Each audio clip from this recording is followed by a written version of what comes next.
Creator and sustainer of all things and all people, you are the source of all wisdom and light. Enlighten our minds to receive your guidance, so that you may lead us into true wisdom. May all that we say and do in the service of this county, whether as elected member or officer, be in accordance with your will and for the good of your people. Amen.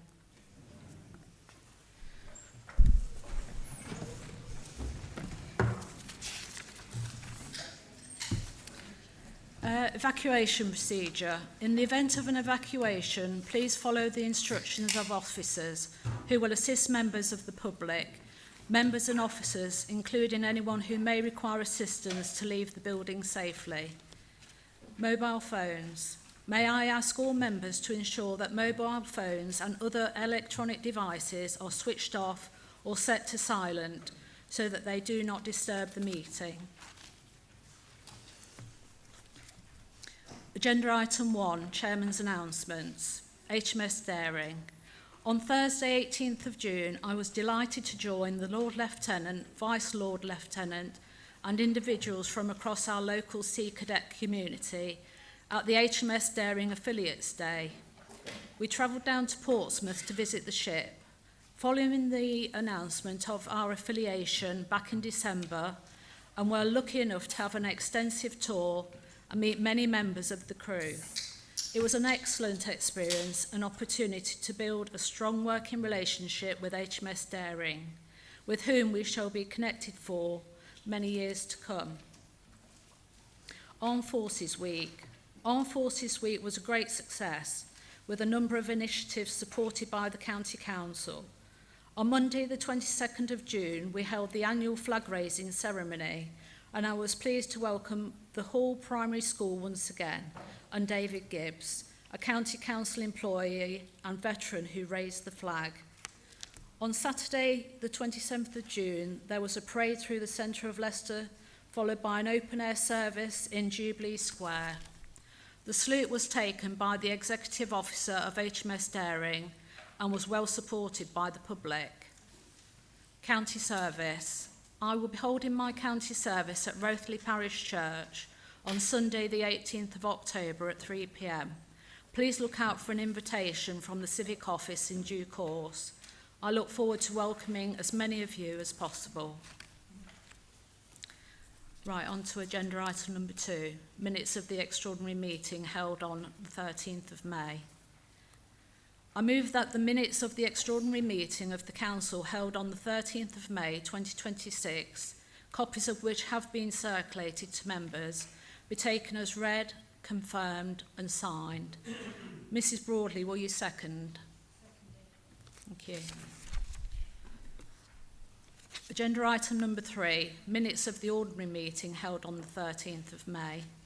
I move that the minutes of the ordinary meeting of the Council held on the 13th of May 2026, copies of which have been circulated to members, be taken as read, confirmed and signed. Mrs. Broadley, will you second? Thank you. Agenda item number 4, declarations of interest. I invite members who wish to do so to make declarations of interest in respect of items on the agenda for this meeting. I understand that Mr. Cook will declare a non-registrable interest in the notice of motion on prioritising frontline policing and value for money, as he has a family member who is actively applying for jobs in the police force.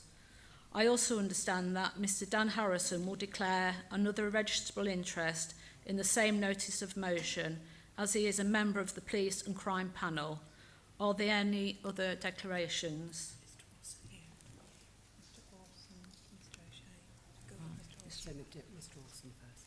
Mr. Orson.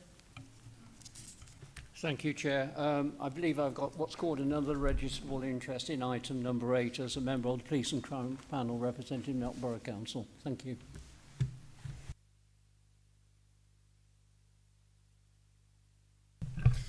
Thank you, Madam Chair. I'd like to declare an interest in this same motion, please, in my role as a magistrate on the Leicestershire and Rutland bench. Thank you. Yes, I'd like to declare on the same item as a magistrate on the Northampton bench, but also as a retired police officer and having children in the police force. Thank you, Mr. Chair, and the same. I'm a member of the Hinckley and Bosworth representative on the police panel.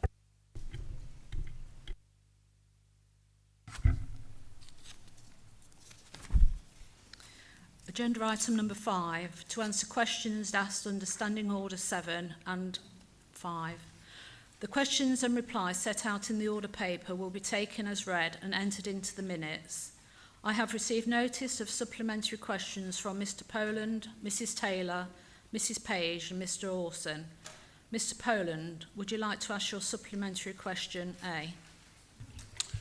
Thank you, Madam Chairman, and very much thank the lead member for your reply.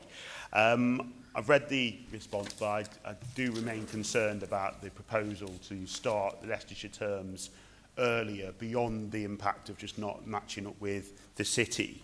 Among the issues I would like to ask the lead member to take into account before a decision is made is that starting Leicestershire schools earlier in August would actually risk starting schools at around the same time, sometimes a day before, sometimes a day after GCSEs are actually published. So the impact that would then have on people going from sort of year 11 up to post-16 would be significant. And there would also be an impact on children starting school who may be starting school as young as 3 years old. And aside from that, August is one of the hottest months of the year, and we saw only last week the impact that severe heat can have on schools. My own son's schools closed early because of the heat. And I think as frankly, as summers are only getting hotter, starting earlier in August would only risk increasing the amount of heat and the risk of closures from that area. So I guess my question, my appeal to the lead member would be that unless there is a strong cause to change it, unless the current structure actually is a problem, I would ask that we keep the current structure that's broadly in line with Leicester and is broadly in line with what we've had historically. Speaking as much as a parent as a councillor, I think it works well, and I wouldn't want to see any changes to that could end up causing more problems than they save. Thank you. Thank you. Mr Pugsley, please respond. Thank you, Madam Chairman. I'd like to thank Mr Poland for his comments, and I'll ensure that they are considered before a decision is made. Thank you. Mrs Taylor, would you like to ask a supplementary question to question B? Thank you, Madam Chairman. I thank the lead member for their response.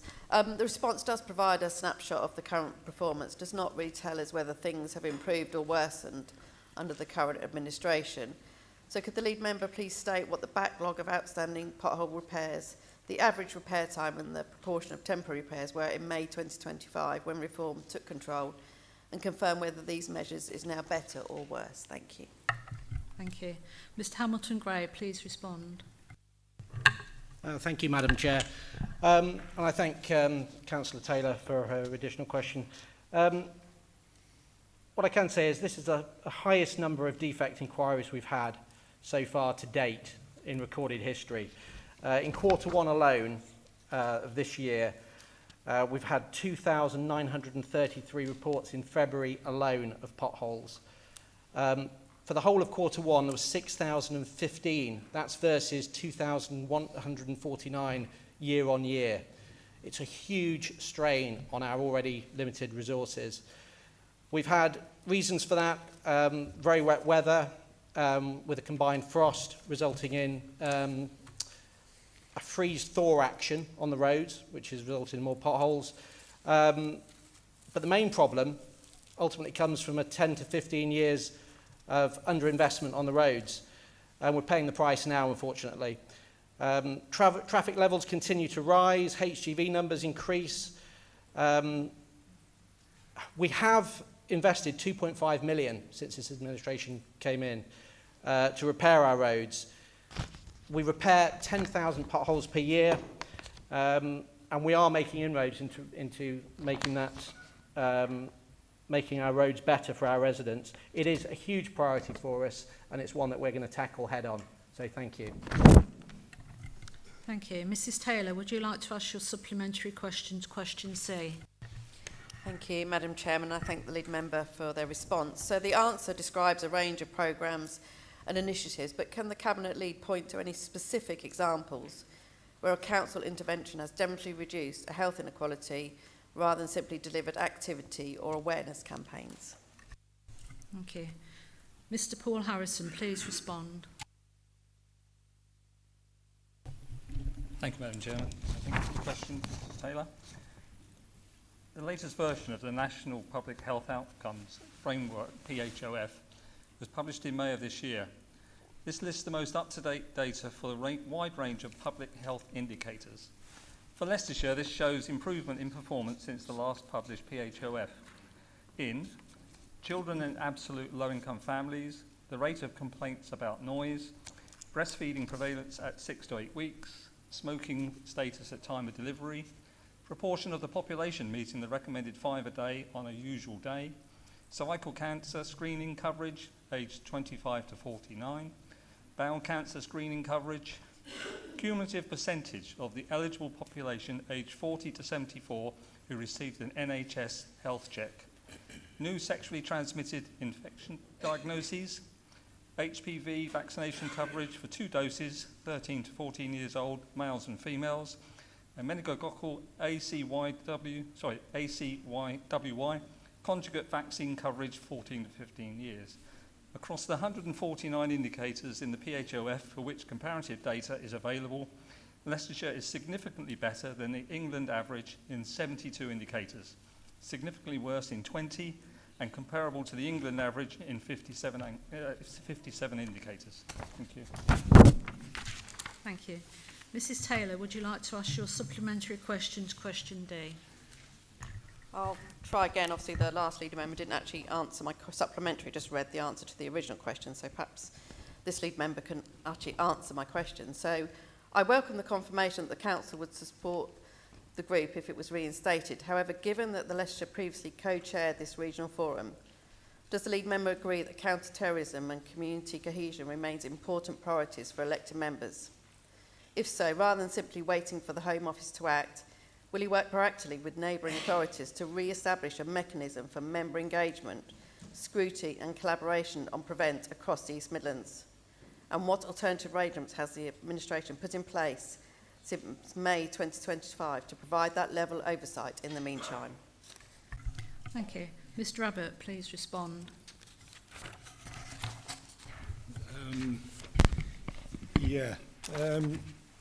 To be honest with you, that's not what I've got written here.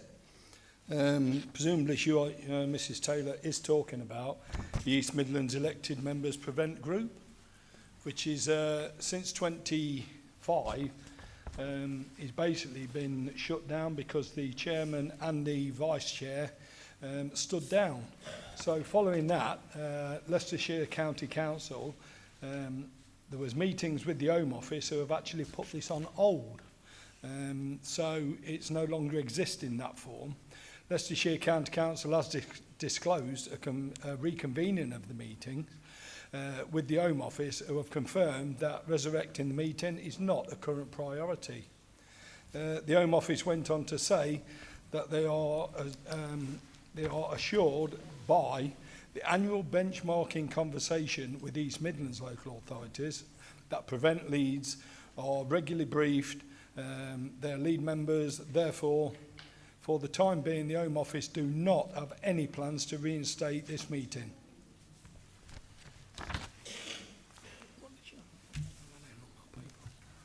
Mr Abbott, perhaps if we haven't got the information to answer the supplementary now, we can respond to Mrs Taylor in writing after the meeting, as is the normal course with supplementaries. Thank you.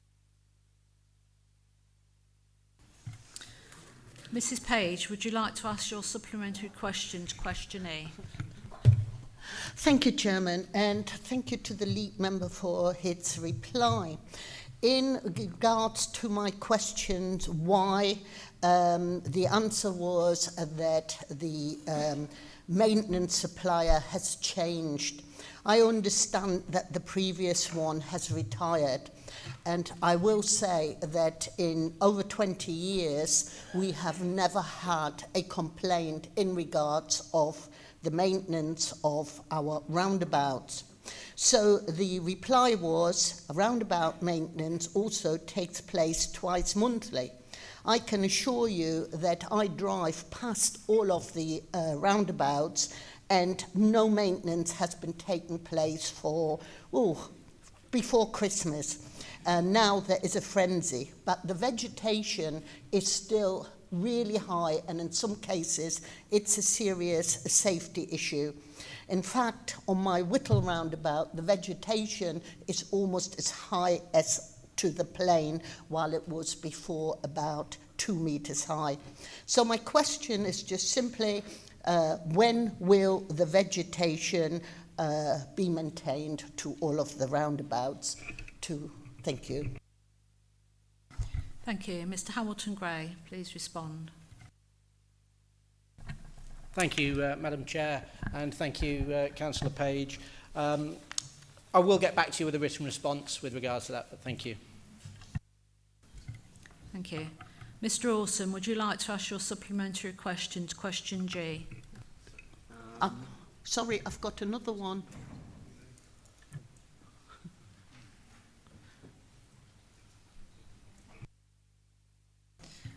Yes. Thank you very much, and thank you, Lead Member, again, and I appreciate that you will come back to me on that. I asked whether it is going to be published on the website, and it said there is no reason. But I'm sure in order for all members to scrutinise and check whether the works have done on their roundabouts and to ensure that the contract procedures are carried out, I was wondering whether we could possibly, even if not for public consumption, whether members could know when the roundabouts in their area are being maintained, so they can overview the schedule. I'm sure most of the members in this chamber, if I'd asked for the hands up, would say they've got problems with their roundabouts and their grass cutting, and I'll accept a written response in due course. Thank you. Thank you for... Ms Hamilton-Gray. Thank you, Madam Chair, and once again, thank you, Councillor Page. We don't, as you know, publicly publish maintenance dates and schedules, as we need to remain flexible for operational reasons, and that can change throughout the growing season. We will, however, discuss with the contractor to establish if we are able to provide local members with information for their areas, because I'd find it most helpful as well. So thank you for bringing that to Chamber. Thank you, Madam Chair. Mr Orson, would you like to ask your supplementary question to question G? Yeah, fine. Thank you, Chair, and also like to thank Councillor Hamilton-Gray for his answer. But I was explaining to him last night, you should never ask a question unless you've got a supplementary, so here we go. Could the lead member outline last season's volume of priority visibility-related reports, the measures for assessing the 2-year reactive crew funding, whether deployment data will be published, and whether weed control activity will also be recorded given its growing impact on highway condition? Thank you very much. Thank you. Mr Hamilton-Gray. Thank you, Madam Chair, and thank you, Mr Orson. It was nice to see you last night in your area. We will come back to you with the full findings. I don't have those figures top of my head, so I will need to come back to you on that. But we do aim for complete transparency. If those numbers are made available, we will, of course, make those available to the public and your good selves. So thank you, Madam Chair. Thank you. Mr Charlesworth, would you like to ask your supplementary question to question F?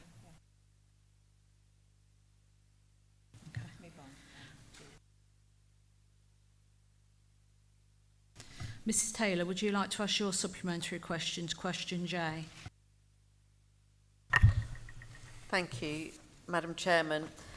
Thank the Leader for his statement, the answer to my question. The Leader states that information was shared with Reform UK headquarters to showcase the achievements of the Reform-led administration. The Leader has confirmed that Council officer time and resources were used to compile and supply this information. Can he confirm what the cost to the taxpayer is and what safeguards are in place to ensure that public resources are not used for party political purposes? Furthermore, would the same level of officer support and access to bespoke performance information be made available to any other political party that requested it?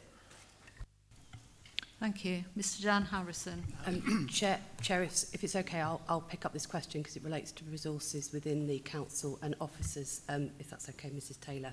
So just to confirm, in terms of the information shared and referred to, it was already in the public domain and compiled, so there was no additional officer time used, including the Section 151 to do that.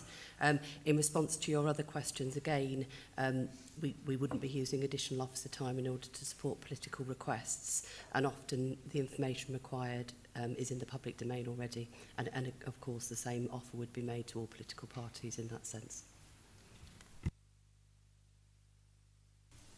Okay. Agenda item number 6, to receive position statements from members of the Cabinet.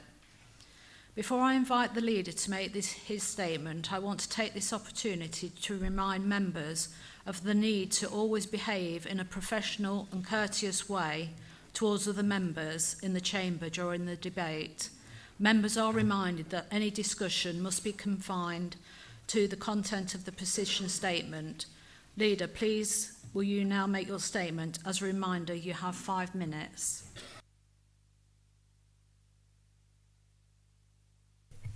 Thank you, Madam Chairman.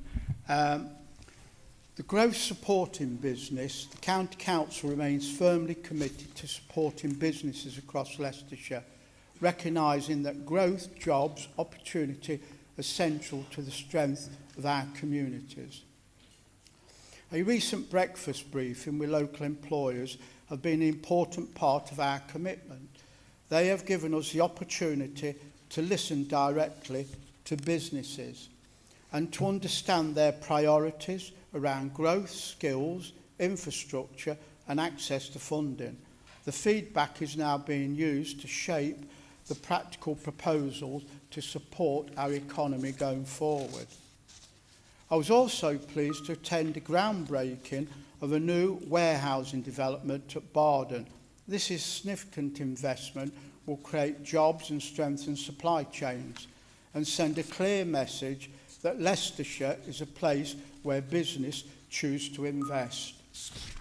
It was clear our farmers are vital to our economy environment, and we continue to support them through investment in our rural estates, practical support on our key challenges such as flooding and sustainability. I will shortly be attending the opening of the 19.6 million Zosh Bridge. This is a major infrastructure investment that will improve connectivity, support businesses and ensure people can move around the county effectively. Local government reorganisation. We continue closely to work with partners across Leicester and Leicestershire and Rutland. We prepare preparatory work for local government's reorganisation.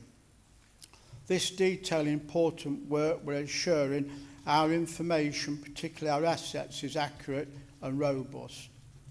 We now await the government's decision, which we anticipate receiving in mid-July. Melton Mowbray Distributor Road. Members will be aware that the North East Melton Mowbray Distributor Road, now named Port Pie Way, following its opening, I was pleased to project what has received as a large project award and social value award for the Institute of Civil Engineering. These awards reflect not only the engineering success of the project, but the real benefits it's delivered for local communities, alongside a strong partnership making it possible.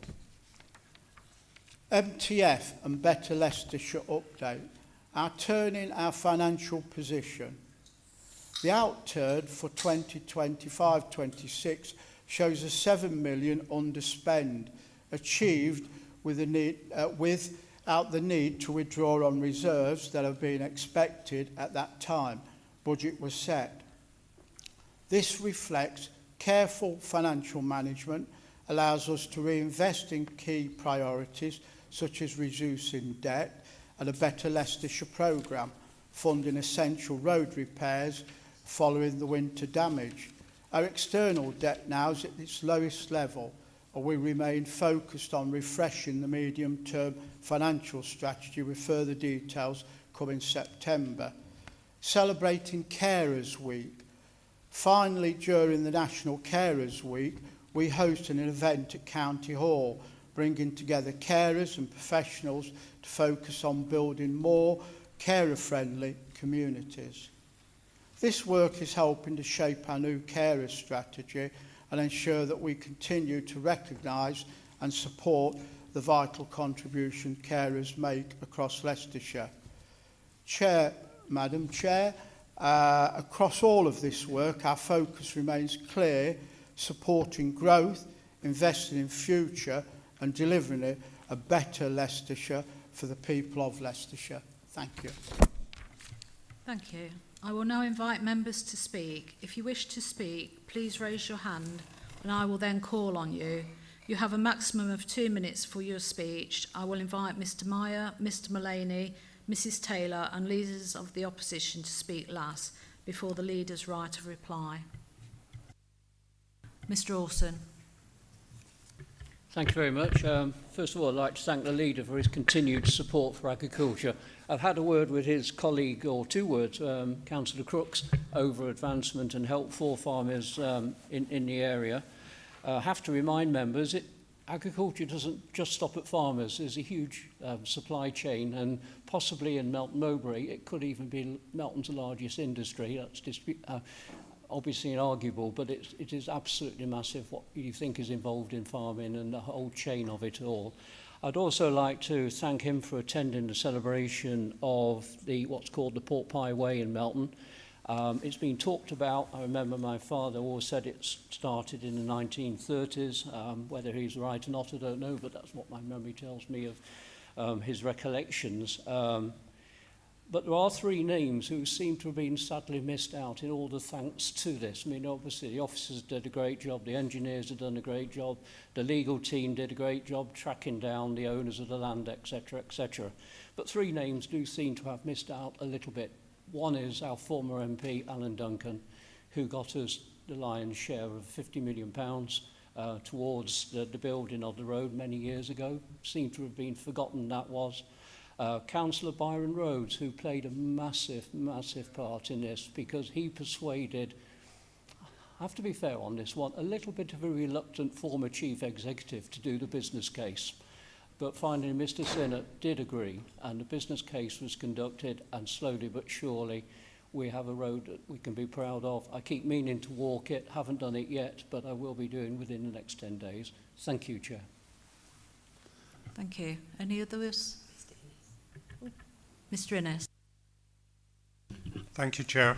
I just want to follow on Councillor Orson's comments about Pork Pie Way and thank the Council for such a fantastic project. I do just want to raise that we are still having some teething problems with traffic flow, weight limits, etc. And I'm currently working hard with that with Jana Walker, who's doing an excellent job. But there is a bit of unrest in Melton. They've got their brand new road, but of course that creates new issues, and we need to address those issues as quickly as possible. So thanks for that. Thank you. Mr King. Yes, thank you, Chairman. So I'd like to thank the leader for his report and all his visits he's been doing and everything else. Couple of questions I have. First of all, about local government reorganisation.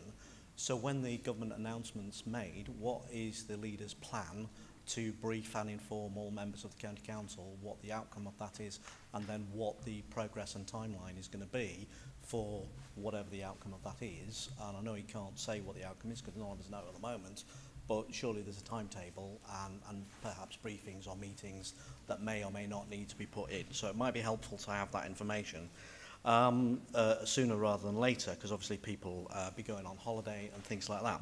The second thing I wanted to just mention about was the MTFS and Better Leicestershire update. So on one level, obviously, we're very pleased that there was a surplus on last year's MTF on budget. That was the Conservative budget that was set in February 2025. And so that's good. On the other hand, the leader's claiming that council debt is at the lowest level. Well, that might be true technically, but in the same report he's referring to, there's a commitment, a requirement to take out another £65 million in debt to support the capital forward plan of this council. So you can't have it both ways. You can't have it on the one hand say we're at the lowest level debt ever, but on the other hand say, well, by the way, we're going to take out even more debt, and it's going to actually increase to more greater than it was before.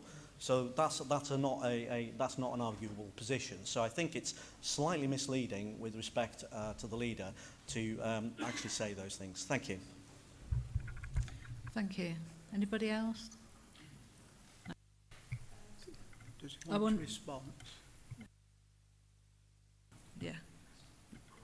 Yeah. I will now allow the opposition group leaders to speak and won't be taking any more speakers. Mr. Meyer.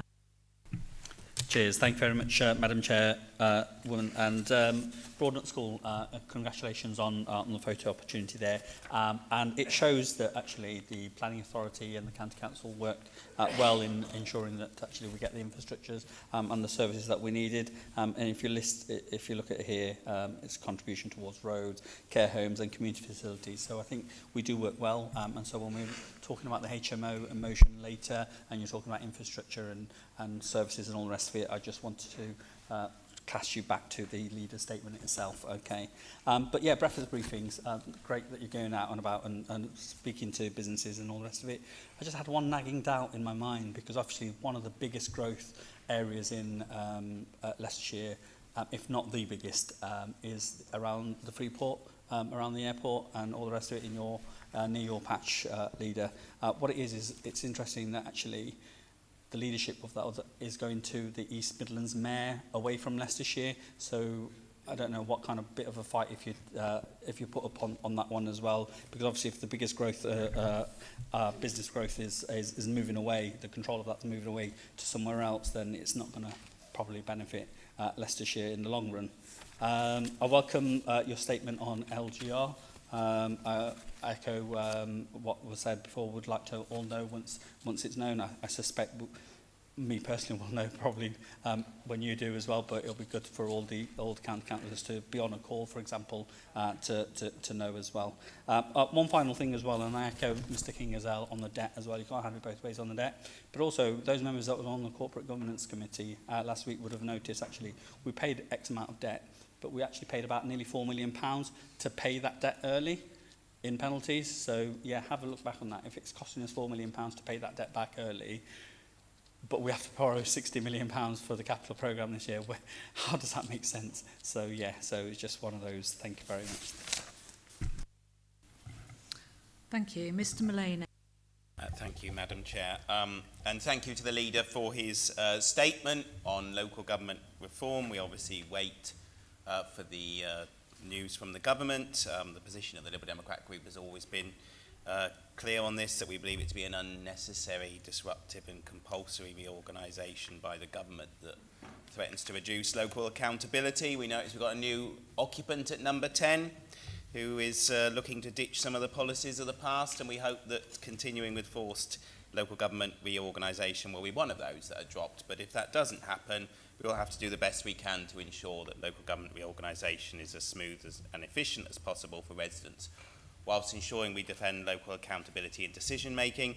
On the Melton Mowbray Distributor Road, I add my congratulations to any staff involved, including those who received the award. Carers Week, carers do a phenomenal job looking after family and friends. We have tens of thousands of carers in Leicestershire, and carers across the country save billions of pounds of taxpayers' money through the work they do. So any recognition and support that can be given to carers is welcome. It's obviously an issue that Ed Davey, as leader of the Lib Dems, has made a priority given his own family members that he's been a carer for, and it's a cause that the Lib Dems here strongly support. So we welcome the emphasis that's been given to carers. Thank you. Thank you. Mrs Taylor. Thank you, Madam Chairman. I thank the leader for his statement. Whilst there are areas where progress has been made and where officers deserve credit, it's important that we separate genuine achievement from political self-congratulation, examining the reality facing residents across Leicestershire. Firstly, on economic growth and business engagement, I welcome any effort to listen to local employers and support investment. However, breakfast briefings and photo opportunities do not in themselves create growth. Business continues to face significant challenges across recruitment, skill shortages, infrastructure constraints and rising costs. The measure of success will not be how many of these meetings are held, but what tangible outcomes are delivered as a result. We will want to see clear evidence that the concerns raised by businesses are being translated into action. The leader highlights the new warehousing development at Barden as a sign of confidence in Leicestershire. Investment is welcome, but we should remember that major developments are built on years of planning, partnership and infrastructure investment that span multiple administrations. Economic success belongs to the county as a whole, not to any single political group. Similarly, while I congratulate those involved in the successful delivery of the Melton Mowbray Distributor Road, this project was years in the making, as we'd already heard from speakers earlier. The awards are a testament to the dedication of council officers, engineers, contractors and local communities. Residents will rightly ask whether the administration can now match that ambition by tackling the day-to-day conditions of our local roads, where potholes and maintenance backlogs remain a source of considerable frustration. On the medium-term financial strategy, the leader points to a £7 million underspend as evidence of financial stability. Of course, prudent financial management is important. However, an underspend is not automatically a sign of success. At a time when residents are concerned about road conditions, SEM pressures, social care demands and access to services, the key question is whether budgets are being used effectively. Thank you, Mrs Taylor. Can you sum up quickly, please? Thank you. I welcome obviously the recognition of the Carers Week and the event held at County Hall to celebrate and support unpaid carers. I think the carers give an enormous contribution to our communities and our health and care systems.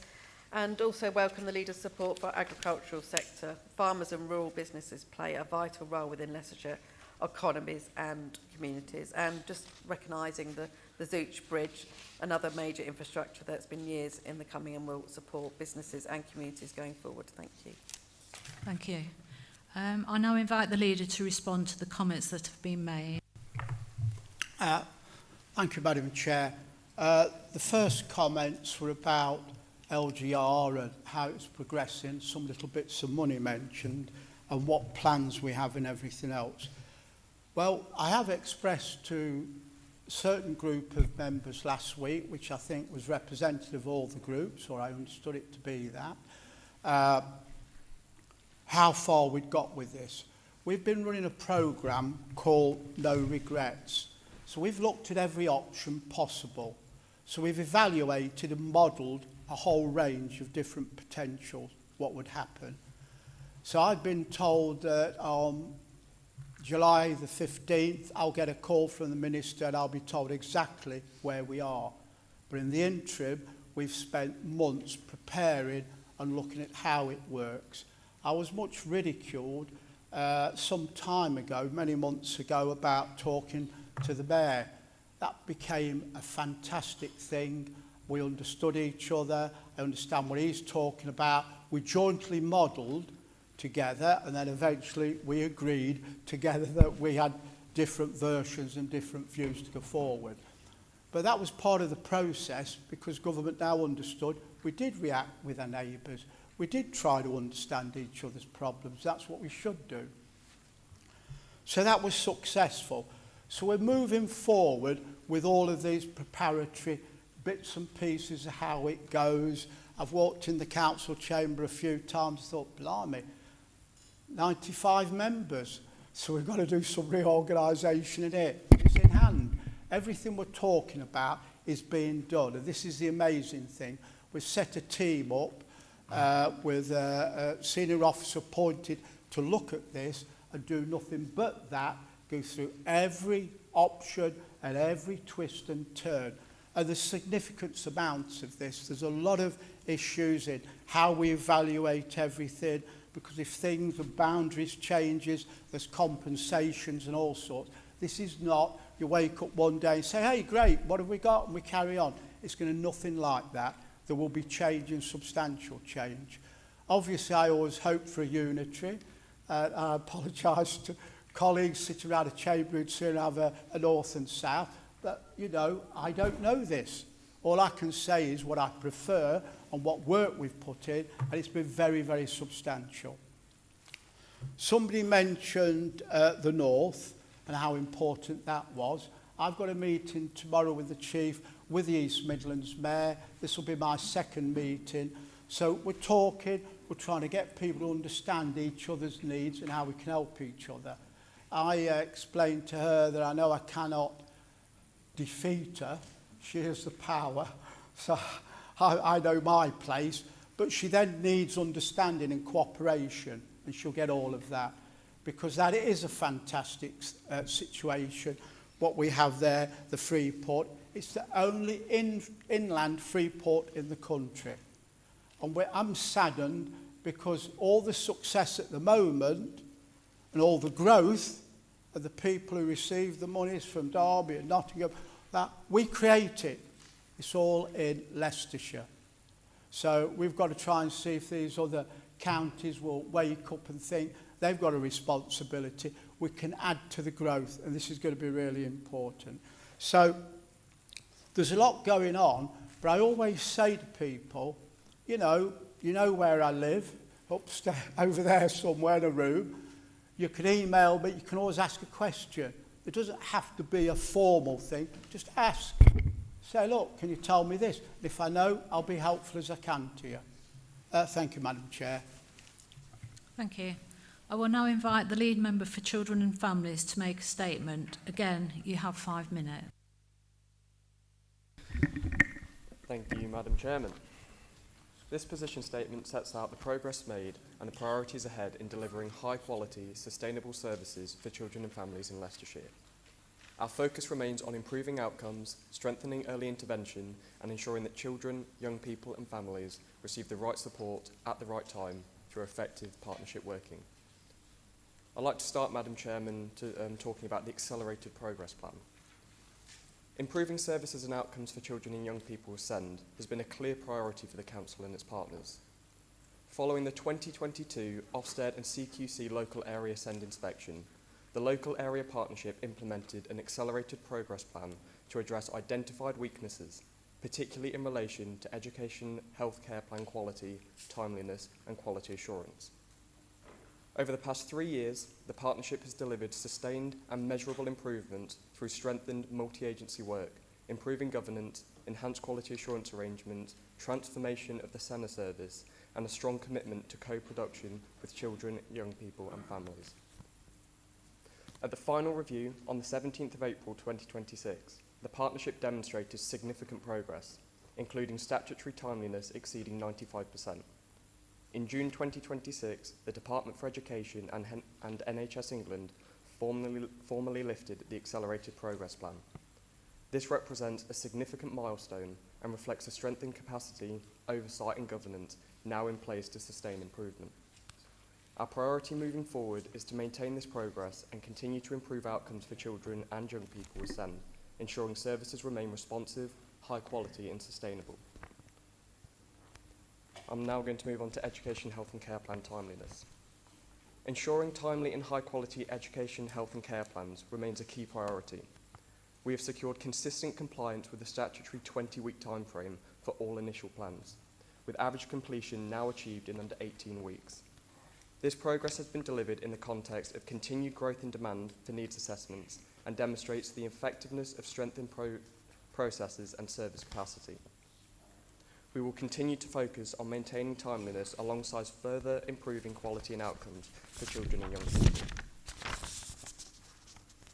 The Council has also now submitted its SEND Reform Partnership Plan to the Department for Education and NHS England, setting out a clear and deliverable programme through to March 2029.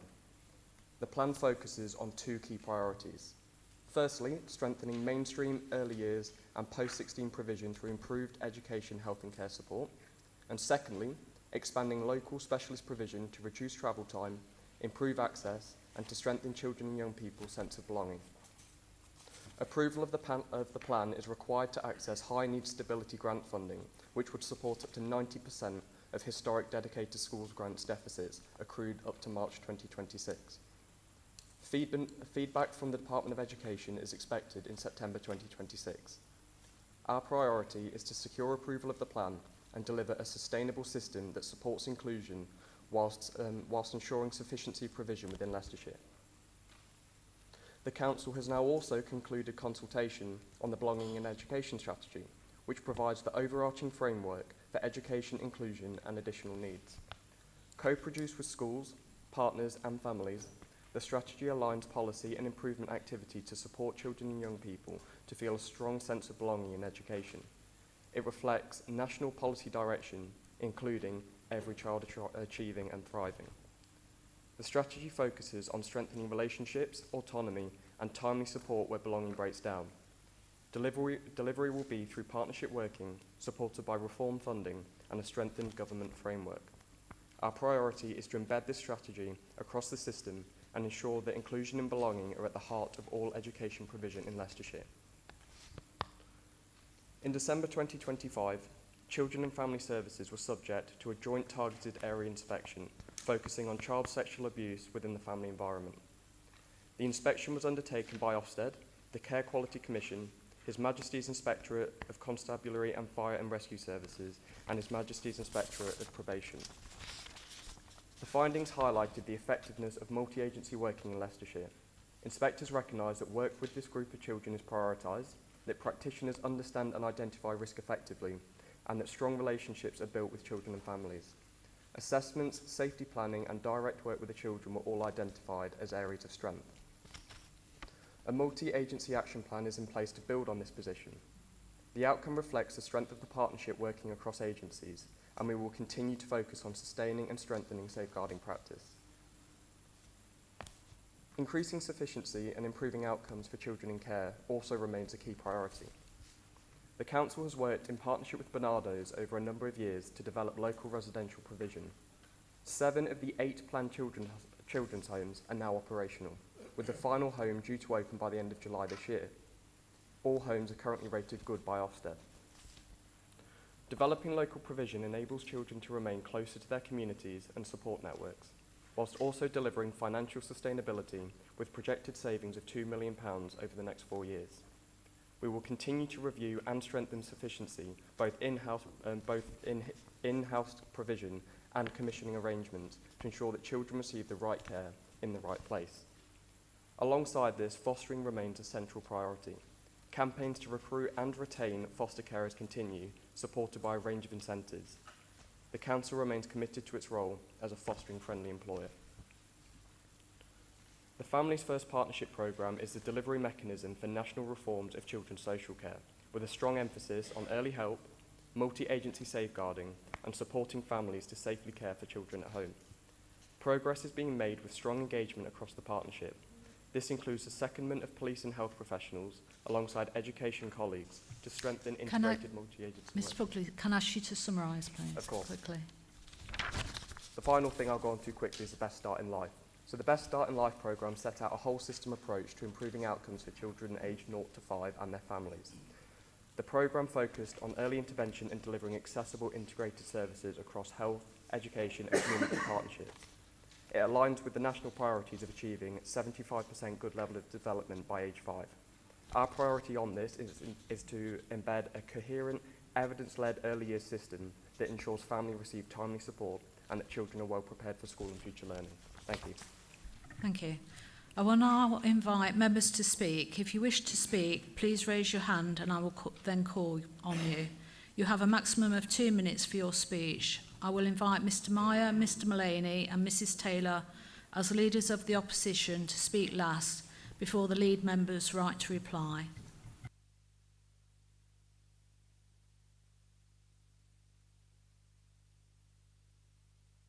Mr Harrison. Thank you, Madam Chairman. I was shocked to receive this report from a government minister saying how bad our children's services was in 2022. Systemic weakness across the whole system. I've got it all there. It's absolutely heartbreaking to see what had happened. But then it was an easy message, because from 2010 to 25, reduction in early help services, 5.39 million cut from the service. Closure of children's centre programme, 1.5 million. Review and consolidation of voluntary sector support, 0.8 million.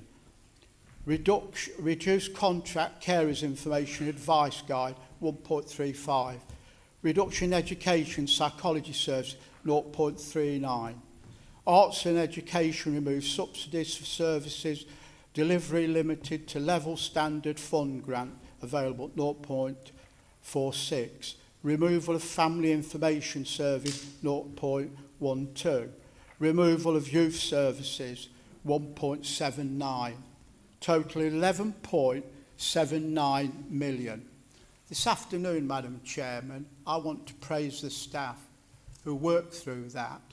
Don't forget that just over a year ago we put 30 million into the services, so they're able to employ people, they're able to do things. The Minister then prints out the success and congratulating. I'm named, so is Sharon, Tim and Maria. And I think it's important that through that adversary and the problems they faced as the whole thing was sinking down, and it's there, it's not my language, it's there, it's an open letter from the Minister to myself and staff, that I want to praise our staff because they had the durability, they had the determination to keep going, and just over a year ago we put over 30 million in to make sure they had the money to fund the staff to be able to make that happen. These are factual. Mr. Harrison, can you just finish your sentence, right. please? Okay, well, that's all evidence gathered from Senior Finance Officer, and this evidence is from the Minister in London. Thank you very much. Thank you. Thank you. Mr. King. Chair, thank you.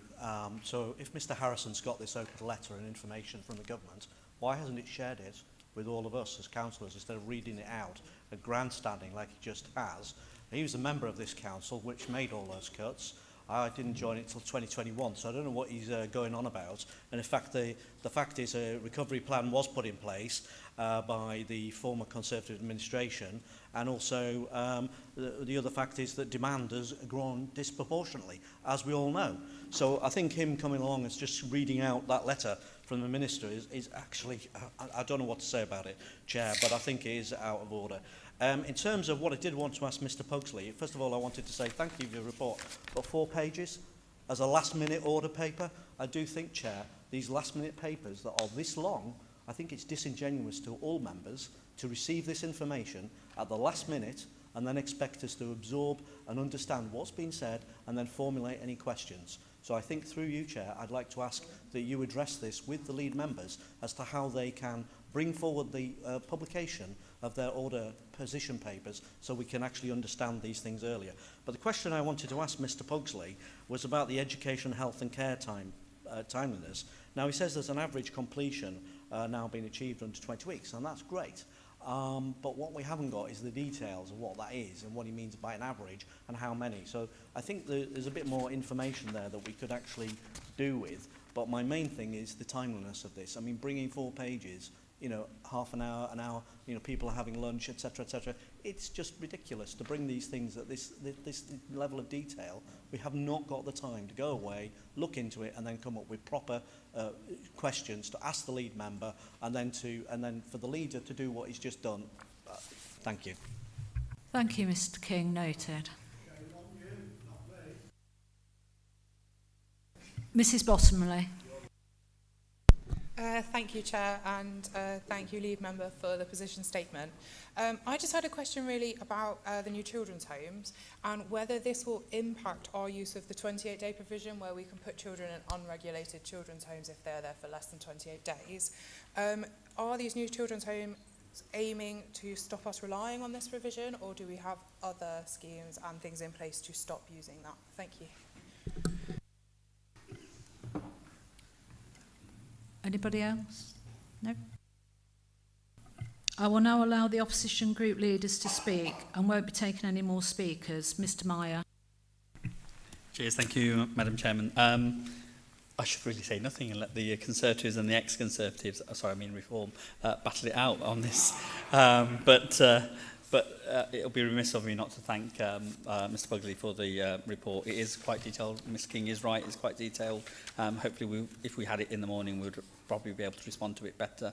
But I just want to praise Bananas again. They're on there as well. I did it last time it was on the report as well. I think we worked very hard and well with them, very well with them in partnership, and I think that's something that Mrs Taylor brought to the table, as they say. So well done, Mrs Taylor, on that one. And I just wanted to talk about the SEND reforms, and we're going to talk about the motion later, but it'll be interesting to see what kind of outcome comes back as well, because SEND is very important, and congratulations on getting the plans within place. We struggled previously to get within that timetable.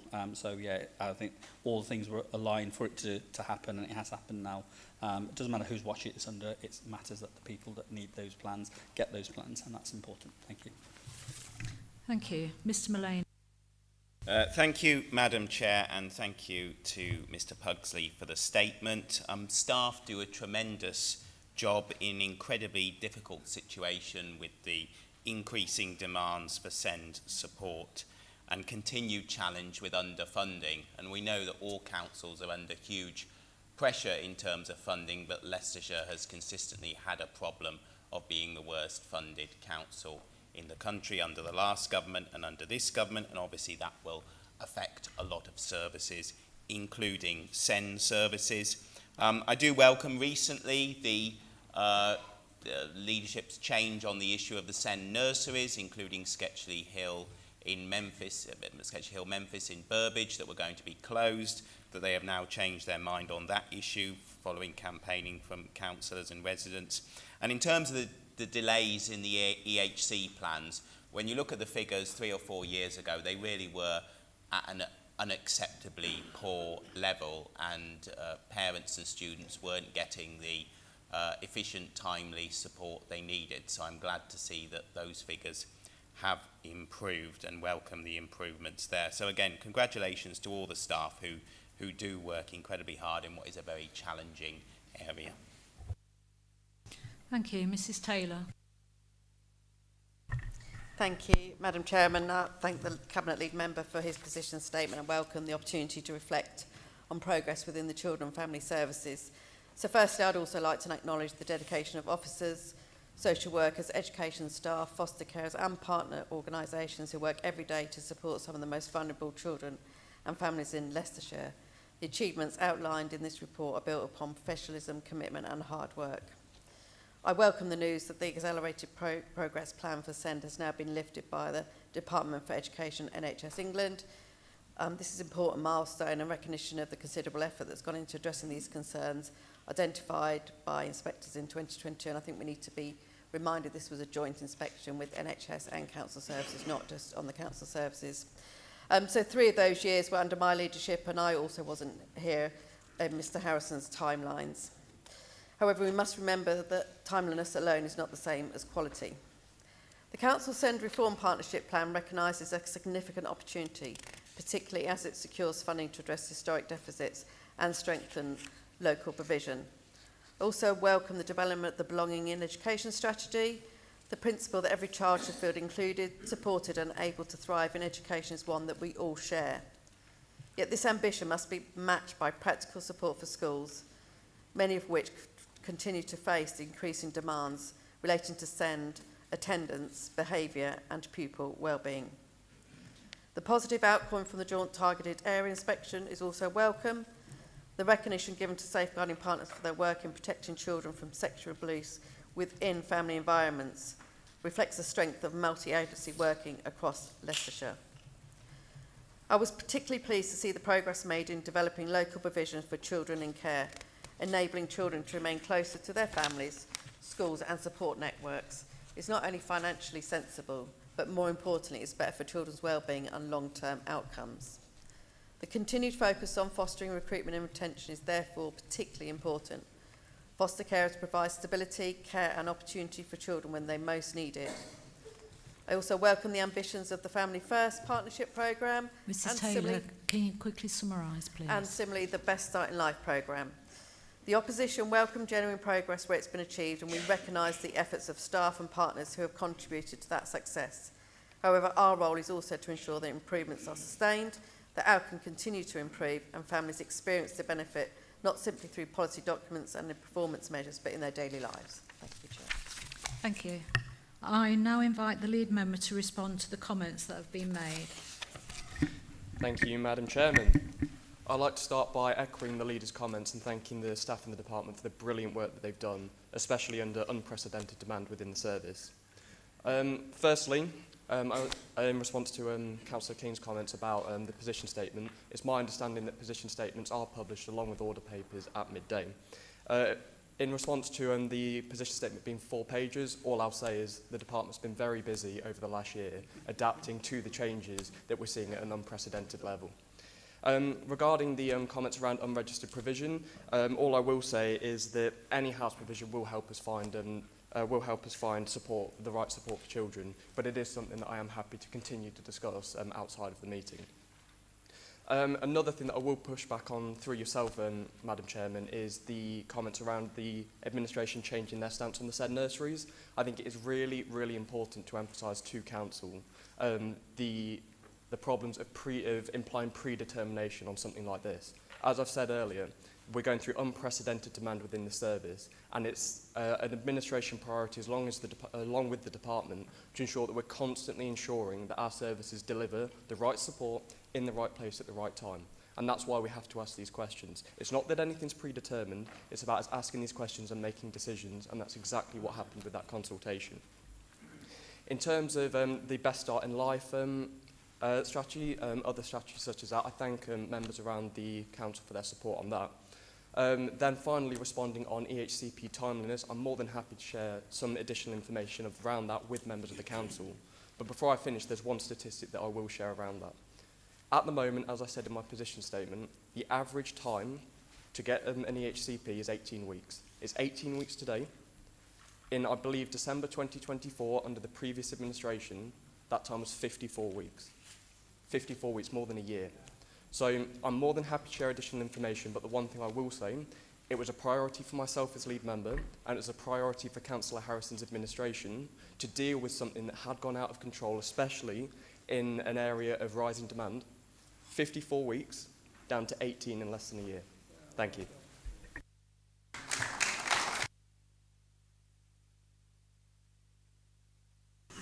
Thank you. Agenda item number 7, report of the Scrutiny Commission, overview and scrutiny annual report. Mrs Taylor, I invite you to move the motion. You have 10 minutes. Thank you, Madam Chairman. I'm pleased to present the overview and scrutiny annual report for 25-26. At its core, this report reminds us of something fundamental. Scrutiny is central to good governance. It's how this council holds itself to account, improves decision-making and ensures we will act in the best interests of residents across Leicestershire. Scrutiny does not make decisions, but it plays a vital role in shaping them, testing proposals and providing constructive challenge. This has been a particularly important year for scrutiny. From 2025 elections, many new members joined the process, bringing fresh perspective and renewed challenge. At the same time, scrutiny has been operating against the backdrop of significant financial pressures and major strategic change. In that context, it has stepped up, challenging assumptions, seeking assurance and maintaining a strong focus on protecting services for residents. The level of activity this year has been substantial. 40 meetings held, 176 reports considered, 72 hours of public debate and over 8,500 webcast views. But more importantly, scrutiny has had a real influence over half of reports, resulting in comments or recommendations to the Cabinet. That demonstrates scrutiny is not passive, but is helping to shape outcomes. The Scrutiny Commission has led on some of the most significant issues facing the Council, including local government reorganisation, the medium-term financial strategy, the efficiency review. It has not shied away from challenge or from pressing for clarity and transparency. Importantly, it has also enforced the role of scrutiny in the democratic process, including through the use of call-ins where appropriate. Across all scrutiny commissions, members have addressed a wide range of issues that impact directly on residents' lives.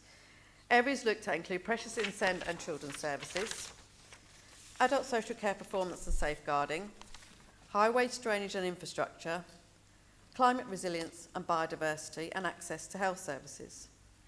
This breadth of work reflects the seriousness and commitment of members involved in scrutiny. Scrutiny also strengthens transparency. Meetings are held in public, evidence is gathered from partners and stakeholders, and residents can ask questions and contribute. This year has seen a clear increase in public engagement, which is essential if we are to maintain confidence in how decisions are made. From an opposition perspective, scrutiny is not about opposing for opposition's sake. It is about acting as a constructive but challenging critical friend, supporting good proposals while challenging where improvement is needed. This report shows that members across the Council have contributed to that role, often working constructively across party lines. The challenges ahead remain significant, particularly around financial stability, service demand and organisational change. This makes the role of scrutiny more important in the coming year. In closing, I want to thank all members, officers and partners who have contributed to the work of scrutiny over the past year. I also want to thank the lead members, and particularly the leader who regularly attended the Scrutiny Commission to answer our questions. This report demonstrates that scrutiny is active, efficient and making a difference here in Leicestershire. Madam Chair, I commend this report to the Council. Thank you. As a reminder, all of the speakers will have a maximum of 5 minutes for their speeches. Mr Mullaney, will you second the motion? Would you like to speak now or reserve your remarks? I'll speak now, Madam Chair. I'm pleased to second the motion. The report clearly demonstrates the value of scrutiny in strengthening the Council's decision-making. It shows how members across all parties have examined complex issues, asked difficult questions and sought better outcomes for residents. Whether looking at financial pressures, service performance or major strategic pressures, proposals, members have consistently tested assumptions, highlighted risks and pushed for greater clarity and accountability. And this is exactly how scrutiny should work, and the range of topics covered is striking. The breadth of issues covered reflects both the complexity of this Council's work and the importance of maintaining oversight across all service areas the Council delivers. It's also encouraging to see the increase in public engagement highlighted in the report. Scrutiny is at its strongest when it's visible, open and informed by the experience of residents, and the growth in participation and interest from the public is something we should continue to build on. As we look ahead, the challenges facing this Council are significant. So in closing, I echo the thanks given to members, lead members, officers and all those who've supported the scrutiny function. This report gives confidence that scrutiny is playing its role effectively. So I'm happy to second the motion, Madam Chair. Thank you. I will now open this motion up for debate. As a reminder, all of the speakers have a maximum of 5 minutes. Speeches must be relevant to the motion before Council. Mr Innes. Thank you, Chair. As a relative newbie to scrutiny, I'm the scrutiny, or one of the scrutiny commissioners on behalf of Reform. I would also like to back the Leader of the Opposition and the Leader of the Liberal Democrats by saying the work that is put in is immense by members, by officers, by lead members. Reams and reams of information come through, and I think the time that is put in, the actual meeting itself is the tip of the iceberg. A lot of the work is done behind closed doors, so I'd like to thank everybody that gets involved in that. The other thing I'd like to say, and I think this is quite important for us all to learn, when we are in scrutiny, we try and leave our political beliefs, our political positions aside. And I've got to say we work so well together. I sit in a number of committees, and the way that works, maybe we should learn that from all sides, that working together actually gets the best outcome. Thank you. Thank you. Thank you, Madam Chair. I'd like to congratulate the Chair and the Commissioners. Do a fantastic job. I've experienced their consideration sitting in the hot seat. The last time was for 4 hours.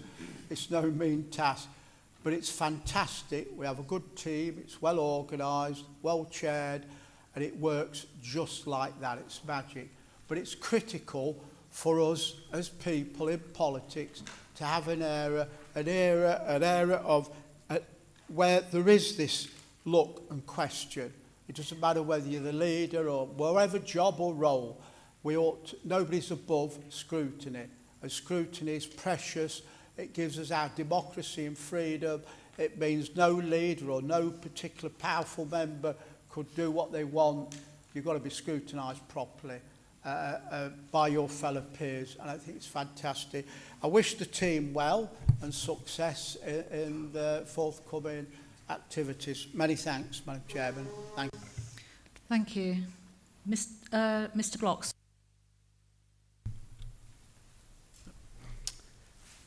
As a Scrutiny Commissioner last year, I just want to add my thanks as well to my fellow commissioners, to the officers and every member of our Scrutiny Committees for the exceptional work that's been captured in this report. Scrutiny is one of the most important institutions at this council.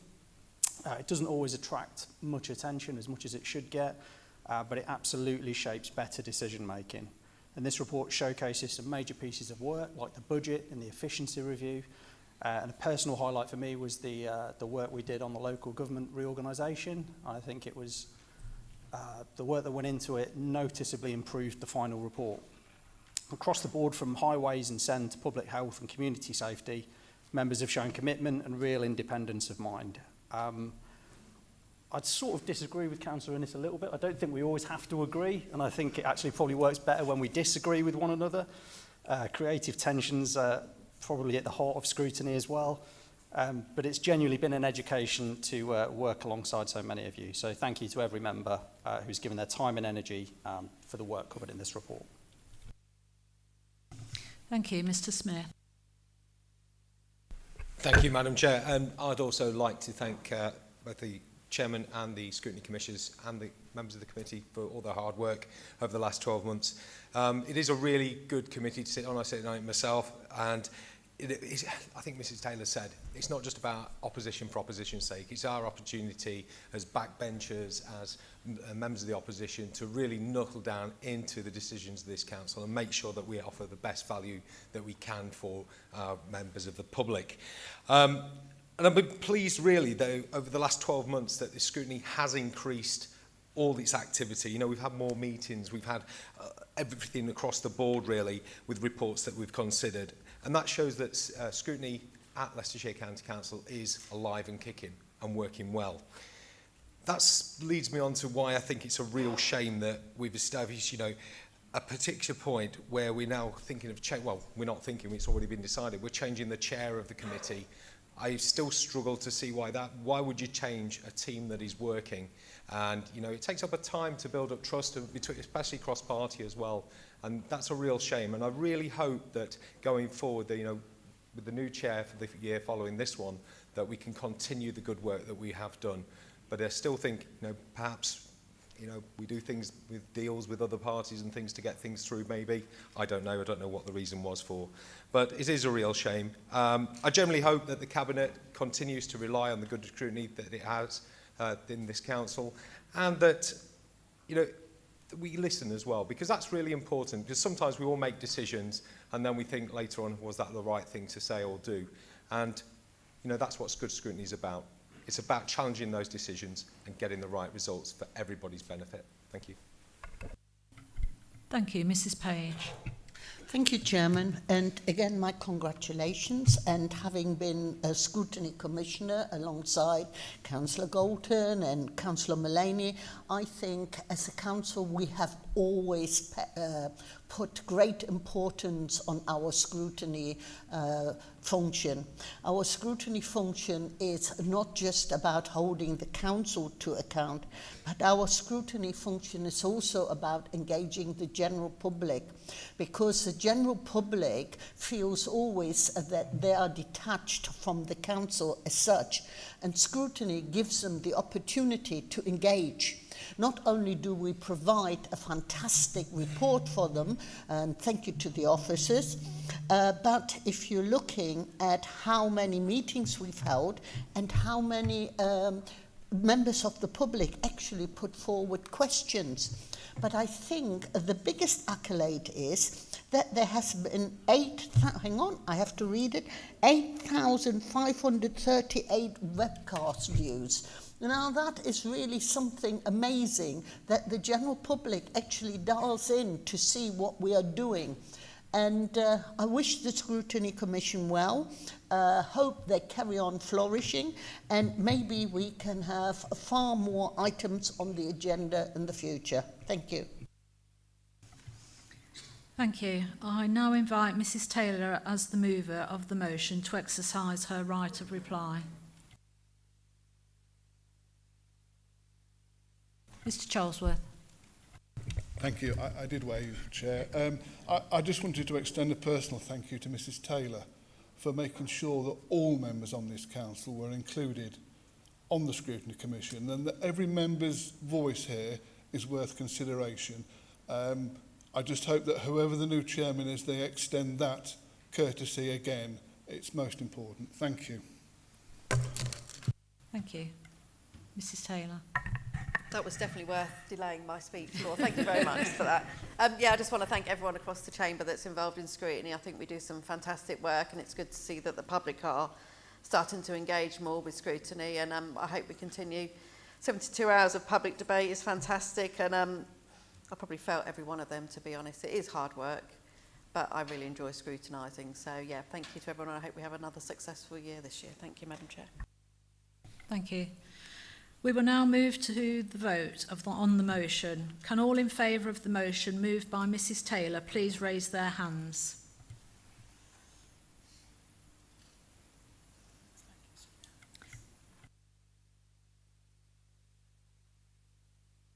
Anyone against?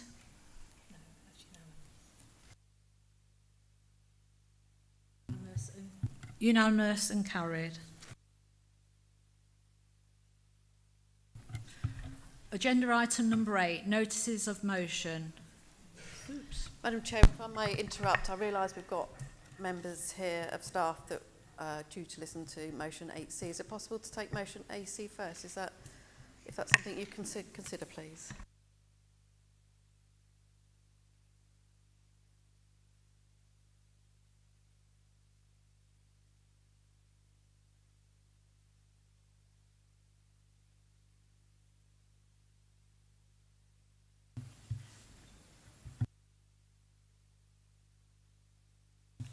I think, although I understand there are a large number of members of in the public gallery today, the motion as stands is non-staff related. It's a strategic written motion, so we need to take it in the order in which we've got it. Okay. Again, agenda item number 8, notices of motion. Members are reminded that speeches must be relevant to the motion before council and should comply with the members' code of conduct and the council's standing orders. Prioritising frontline policing and value for money. Mrs Taylor, I invite you to move the motion. You have 10 minutes. Thank you, Madam Chairman, and I move the motion on the order paper. At its heart, this motion is about one simple question: how we best protect our communities and spend public money wisely. Residents across Leicester, Leicestershire and Rutland are clear about what they want to see: safer streets, less antisocial behaviour and a visible, effective police presence they can trust. Yet the proposal from the Police and Crime Commission would take £2 million from the existing policing budget and use it to fund private security marshals. Whilst these marshals may provide a visible presence, they do not have the powers, training or accountability of sworn police officers. They cannot arrest, they cannot fully investigate, and they cannot deliver the level of enforcement that our communities expect and deserve. This raises serious concerns. At a time when policing resources are already stretched, diverting funding away from frontline officers risks weakening the very service residents rely on. It also risks creating the perception and indeed the reality of a two-tier system, where private contractors are used to fill gaps that should be addressed through proper resource policing. This motion is not about dismissing the importance of visibility or community reassurance, quite the opposite. It is about recognising that real reassurance comes from officers and PCSOs who are trained, empowered and accountable to the public, and who can act decisively when needed. We have a responsibility to ensure taxpayers' money is used efficiently, transparently and in a way that deliver real outcomes. Investing in fully trained police officers and PCSOs strengthens enforcement, builds trust and delivers long-term value for our communities. This is why this council must take a clear view today to question this proposal, to call for a rethink and to advocate for investment where it will make the greatest difference in frontline policing. Thank you, Mrs Taylor. Mr O'Shea, will you second the motion? Yes, I'll second the motion, Madam Chair, and I reserve my right.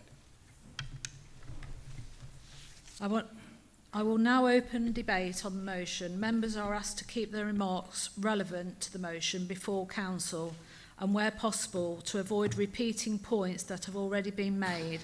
I understand that an amendment has been submitted and, in accordance with our usual practice, I will invite the amendment to be moved at the appropriate point in the debate. Mr Squires. Thank you, Lady Chairman. I'd like to thank very much the Leader of the Opposition for bringing this rather entertaining motion before Council. However, having read it carefully, the motion is in itself rather confused, because this motion manages to argue both sides of the debate at the same time. It argues for and then it argues against. Firstly, the motion claims that the Police and Crime Commission's proposal diverts funding away from frontline policing. It does not. Funding for this proposal comes from the crime prevention budget, not from the budget used to fund frontline policing.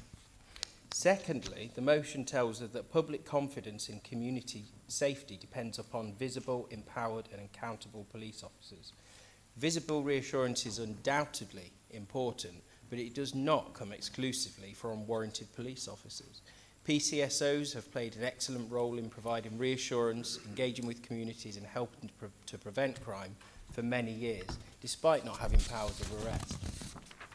Likewise, there are numerous examples across the country and indeed here in Leicestershire where SIA registered security staff have worked successfully alongside police to reduce antisocial behaviour and crime with good effect. Thirdly, and this is where the motion becomes really unstuck, it criticises security marshals because they do not have powers of arrest. Fair enough, if that's your argument. But then we've got a problem, because in the very next breath it then argues that the money should instead be spent on PCSOs who also do not have powers of arrest. So which is it? Is the absence of powers of arrest the fatal flaw in this proposal, or is it not? The motion never tells us, because it argues both positions simultaneously. I would say, Lady Chairman, reading this motion, it's a bit like watching somebody play chess against themselves and they still end up in a situation where they're in a checkmate. And, you know, by the end of this motion, I genuinely wasn't sure whether it supported visible community patrols or opposed them. The only certainty was that it managed to disagree with itself. So, in summary, the motion tells us that Police and Crime Commissioner should not spend public money on professionals who do not have powers of arrest, and also argues that that the Police and Crime Commissioner should spend money on professionals who don't have powers of arrest. Great motions withstand scrutiny. Unfortunately, this motion does not. It is riddled with factual inaccuracy. It dithers from one contradiction to the next. It's built upon a false belief in police funding and ultimately defeats itself through its own contradictory arguments. After considering all of the points made, including the arguments made by the proposer against her own motion, I've reached the only logical conclusion. I can't support this motion because, quite frankly, nobody seems to know what we'd be voting for, least of all the proposer. And I've said before, I think sometimes when you see things like this, I genuinely think that this is potentially the reason that we are left with directions on a shampoo bottle. Thank you, Lady Chairman. Thank you. Mr Dan Harrison. Thank you, Madam Chairman. This is, I suppose, you have to think is good intent, but it's highly inappropriate. The people who can deal with this are called the Police Committee, and I am one of those members. I've spent time with the Chief Constable, the Crime Commissioner. I've had them both in my office. I've had Oliver, the Deputy Crime Commissioner, in my office, and spoke about how we could move things forward. At the moment, that committee has not deliberated on this. There is conjecture, there's talk out there, there's all sorts of direction. Then there's talk about his fund. Well, that isn't police funding, that is part of the budget, but he has separate budgets which he has free allocation to. You may recall not so long ago, he wanted to impose a 15% rise on the police authority, and I was one of those who vigorously opposed it. And we all collectively as a team around that table, all political parties, and I don't particularly know hardly anybody there, but we all voted the same. So I think to create a situation where we're going to write to him, because we don't really have, we can do it. Yes, we can do it. You could do lots of things, but it isn't going to be positive. It's not going to help. And I don't think he's going to sit and say, wow, well, this is important. I wonder where that will get filed. Because it's not the actuality. It's not real. This is like a bit of pretend moving around and proposing things that you'll have no say on it. It won't be. It'll be that committee and his decision. And our interest is always on safe policing for the whole of Leicestershire. As leader, I've always wanted that. But beside of that, of course, any person who wants to see the whole of Leicestershire safely policed. The idea is that potentially there could be a scheme where you had 2 constables and all sorts, and it was various schemes put forward, but nobody's agreed anything yet because it's not gone to the panel. So this is just conjecture. It's a good sort of bit of headline, but according to my colleague, it's quite confusing as well. But from the reality, I'm talking about real world now. This is where we are. The Crime Commission... Mr Harrison, can you summarise, please, quickly? So the Crime Commission's going to deal with it. They won't be grateful, you know, we're grateful for people's interest, but us wasting our time this afternoon writing there, I just feel is a failure. Thank you. Thank you. Mr Meyer. Thank you, Madam Chair. For want of sounding like a broken record, the Reform Police and Crime Commissioner was actually a Conservative Police and Crime Commissioner. So we are having Conservatives and ex-Conservatives, Reform and ex-Conservatives argue against each other. But what it is, you know, I'll give you the Labour view. The Labour view is if there's £2 million in the pot to spend by the Police and Crime Commissioner, it should be spent on the police force. It should be spent on the day-to-day, and it should be spent on regular policing or PCSOs, it doesn't matter, but that's where the focus should be, and the common sense says that's what it should be. The only reason we're debating this as well in here is because the Police and Crime Commissioner is the one that has proposed this, and I don't think he sounded it out at all or anything like that, proposed it just like the 15% increase, and then there's been a massive kickback against it, and people don't realise, or people don't understand why he wants to do what he wants to do. And I think, Ms Harrison, you've defended him and as best you can. I think you're of the same party now. But I think you said you're on the the panel itself. What I would have liked to have heard is what you said on that panel and what you said to the Police and Crime Commissioner at that time, and that would have been helpful for the debate. But I'm happy to support the motion as it is, because I believe the £2 million should be spent by the Police and Crime Commissioner in the police force itself as it is. Thank you. Thank you. Mr Mullaney. Thank you, Madam Chair. Many people in Hinckley raise with me the lack of policing in the town, and I'm sure that is the case in towns across the county. And again, as we often discuss the lack of funding of this county council, it is also the case that sadly this underfunding of Leicestershire services is repeated across a whole range of services, including the police service, which if Leicestershire Police got the average national funding, they'd get £10 million more. And certainly that 10 million could put a lot more police on the streets in Hinckley and across Leicestershire. So we hope the government will look again at the funding that it gives to Leicestershire Police and give them the funding that they need to get those extra police on the streets. We want a solution that will get more police presence on the streets. Now, I generally agree with the motion put forward, but in terms of the amendment, there's not masses in there that I particularly disagree with either.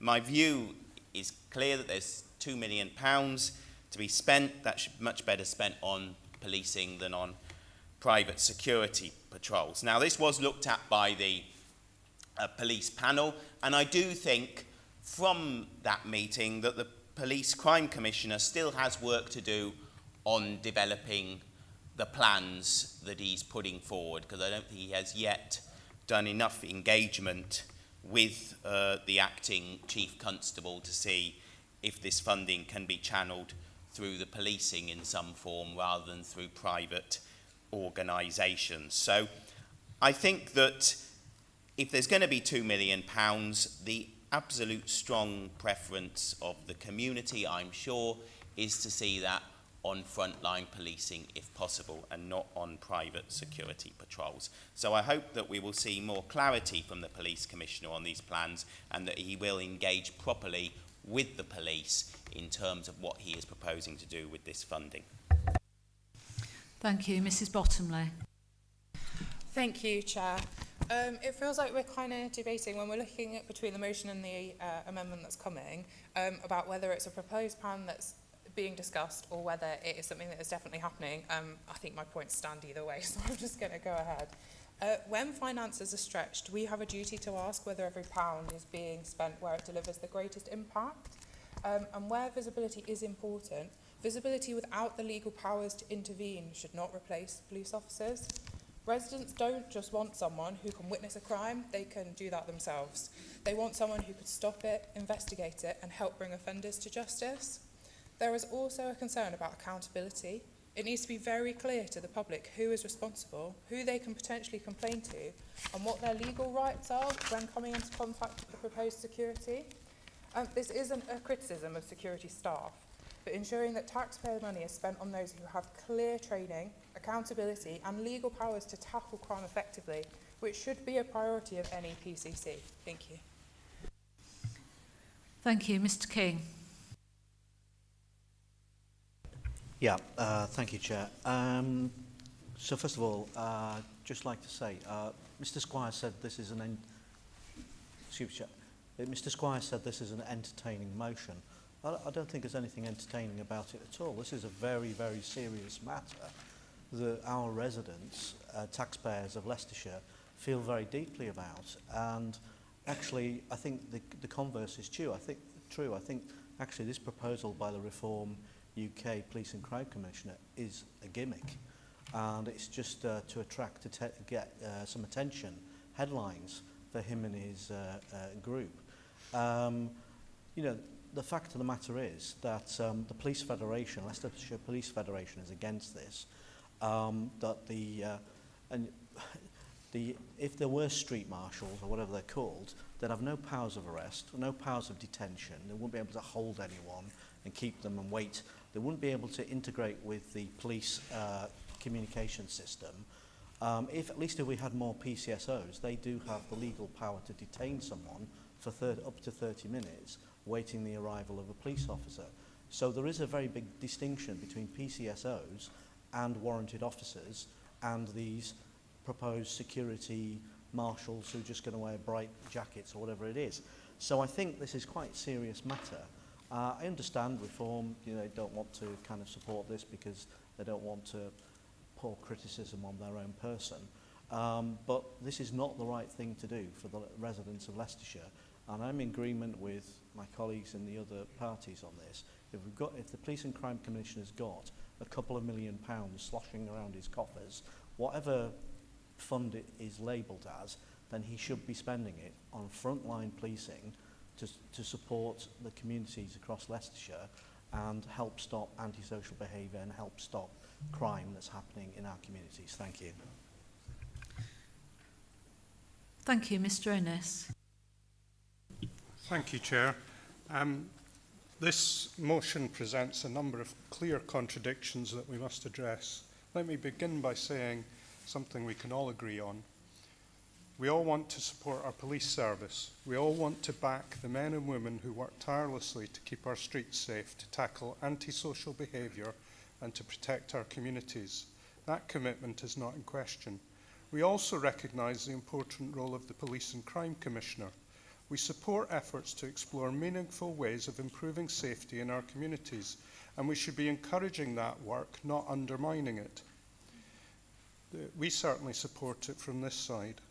However, strong support for policing must be matched by strong and responsible policy making. The best policies are not created in haste or for headlines.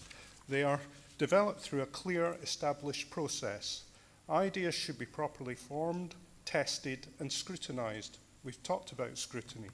Committees should have the opportunity to question them, challenge them and suggest improvements. So we must ask, why has this process been set aside in this instance?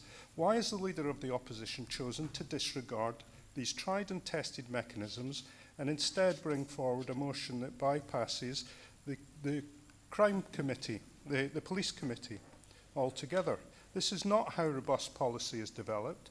It does not invite collaboration, nor does it encourage improvement. Instead, it appears to be a motion designed to make a political point rather than deliver practical outcomes. And we cannot ignore the context. Is it purely coincidental that this motion targets a police and crime commissioner who has recently changed political allegiance?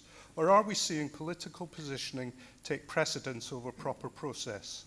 If we are serious about supporting our police service, if we genuinely want to make our communities safer, then we must also be serious about how we develop policy. That means respecting the processes that exist, collaboration and improvement. Those processes are there for a reason, and they've served us well.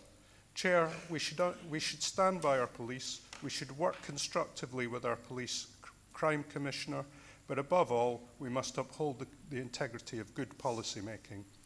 I'll be opposing this motion. Thank you, Mr Poland. Thank you, Madam Chairman. First of all, my understanding is that the £2 million fund can be used to hire PCSOs and police officers if the PCC wishes. That's my understanding on a purely factual level. I am not an expert on policing. I served for 8 years working as a member of staff for Leicestershire Police and was very proud to have done so, working alongside many fine individuals doing a great job day in, day out for our county. I am not an expert on policing and don't claim to be so. With respect, the members opposite are not experts on policing. However, the Leicestershire Police Federation, I think, are as close as we can say to being experts on this matter, and they are concerned about the proposals from the PCC as it diverts funding away from frontline policing. I think probably, arguably, the closest we do have to a policing expert in this chamber, Mr O'Shea, who served for 50 years the people of Leicestershire, 43 years, I correct, as a police officer and as a member of staff. He agrees with this, but he's second in this motion. So I think it's important that we sort of put party politics aside a little bit and just go what's in the best interest of the people of Leicestershire, and let's listen to the voices that know about policing, and those voices are being consistent in one direction, and that is concern. Mr Squires talked about confusion around roles. I think there's confusion from the position that's been exposed in terms of use of security guards. You're right, PCSOs don't have arresting powers. They do have other powers. But if we are going to say there's a confusion there, then why have security guards at all? Why not just hire more PCSOs if that's the route we want to go down? Warranted officers have powers, that's extra powers on the streets of Leicestershire. PCSOs are inbuilt within the structure of policing and have been for more than 10 years. I don't know how long, more than 10 years. So why then bring in security guards as an additional level when we already have the powers within it that we could divert the funding to? So that's the point I wanted to make. I just think that it isn't about party politics. This isn't about whether Rupert Matthews used to be a Conservative, a Reform or whatever. This is about using money that could be spent on police officers and PCSOs on security guards when we don't need to. I see no reason to do that. Let's get warranted officers on the streets of Leicestershire, and as I say, with support of PCSOs who have done a fantastic job for this county for decades. Thank you, Mr. Bray. Yes, thank you, Madam Chairman. Look, I think this is a very important issue, and I totally understand why Mrs Taylor has brought this motion today, and I agree with an awful lot of what she said on it. I think we all in our communities hear from time to time, oh, well, we never see a police officer around here, and I think that's something that we all have heard. And polls have shown time and time again that the fear of crime is just as important as the actual crime statistics itself. And so therefore I think a visible police presence in our community is essential. For some of us have been around a long time, Simon will remember this, and Jill as well, I'm sure, and Rosita and others, is that this county council used to fund PCSOs directly, and we had a deal with the then Chief Constable that they wouldn't be moved off to wherever the latest incident was. They would remain a visible police presence out here, but a former administration, I don't know who that was, but they cut those funding for those PCSOs, and therefore there is less of a visible police presence on the streets of this county because of that decision.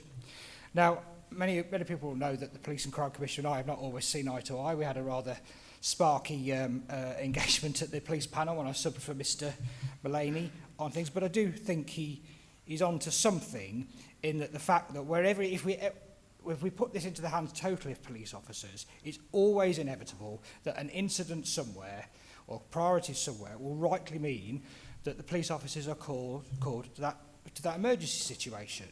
And it takes officers off the street. And we know that once they've done the actual incident itself, they then have a lot of paperwork, and this is what goes on and on and on. And if the government proceed with police mergers, and we end up with parts of Nottingham in the same police force area, I fear that this might get even worse. So I do think that this. Look, most people will want to think if there is more money in the system, it should be spent on frontline policemen. Of course it should. I do think that these motions and the amendment, I think we are all onto something here. I think we all pretty much basically agree. We want to see more police officers and more visible police presence. And I do wonder, because as Mr Mullaney said, there's nothing in the resolution of the amendment that we disagree with either. So we're in a difficult position here. I do wonder if this is one of these issues where surely if this motion was withdrawn and referred to group leaders or something, that we could come up with a position statement that we could all across chamber agree to, and I would urge members to do that. Thank you, Mr Meelan. Thank you, Madam Chair. I'm going to cut quite a lot of what I was going to say already out.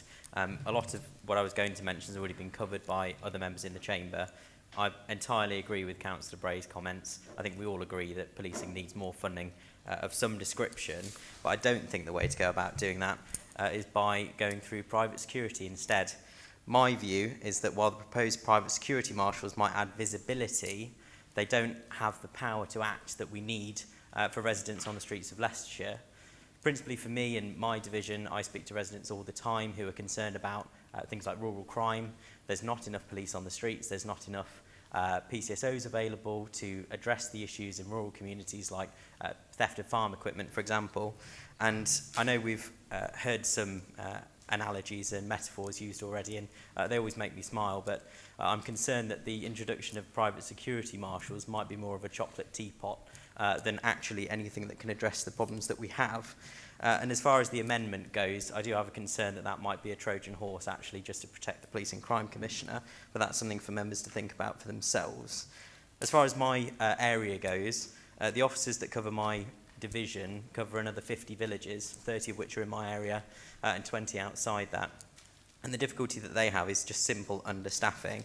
So I'd encourage members really to think about what's the best use of police money in this instance. I agree with Councillor Poland's summary already. If the money can be spent elsewhere on PCSOs, then the money should go to them. It should be used to train, retain and support staff there instead of being spent on security marshals instead. So I'd really ask members to think about where is the right spend of this money for you in your division. And so I'll be supporting the motion in due course. Thank you. Mr Grimley. Thank you, Madam Mayor. Policing is a very important issue in Leicestershire. It should be taken very, very seriously. I think we're right to raise it here as well. I don't think we should be right just trying to make videos that we can put on social media mocking people and things like that because they get lots of likes from people in their party. That isn't what we're here to do. In my division of Birstall, there is a serious problem with retail crime, and what the people in Birstall do want, they want visible policing, whether or not it's police officers or PCSOs. We have good police officers, but they're being sent out now. They're now being sent over to Broadnook to look over their places like that. But certainly people want visible policing now. We've heard a lot from the politicians. The Police and Crime Commission has been telling us how fantastic the scheme has been to lower the crime in Melton, probably between one of his breakfasts. But I think listening to the actual the retailers and representatives of the retailers in Melton when they've been interviewed, what they have said is yes, crime had dropped at the same time, but it's probably more reliant on other crime prevention measures that had been put in place, such as increasing the radio links and things like that. It may, look very, very visible. You might be able to get your photo with these people and look good, but what powers do these security guards have? Well, not a lot, really. If they see a crime, they can either phone the police or pop over to the police station. If you have a PCSO out, they've got a radio link and they can get people over, even if they don't have the full powers of arrest. So I think, I don't think these private security guards have as much effect as we're sort of, that we're led to believe. And I think that the better money would be spent on more actual visible police officers, whether it's police officers, PCSOs, and that's certainly what people in my division want. Thank you. Thank you. Mr Piper. Thank you very much, Madam Chair. First of all, I think that this is a very important issue and it's not a party political issue. It shouldn't be a party political issue. As I think Mr Grimley's just said, policing is an important thing throughout the whole of the country. I also believe that prevention is better than cure, and most of us will try and get away with things if we don't think we're going to be caught.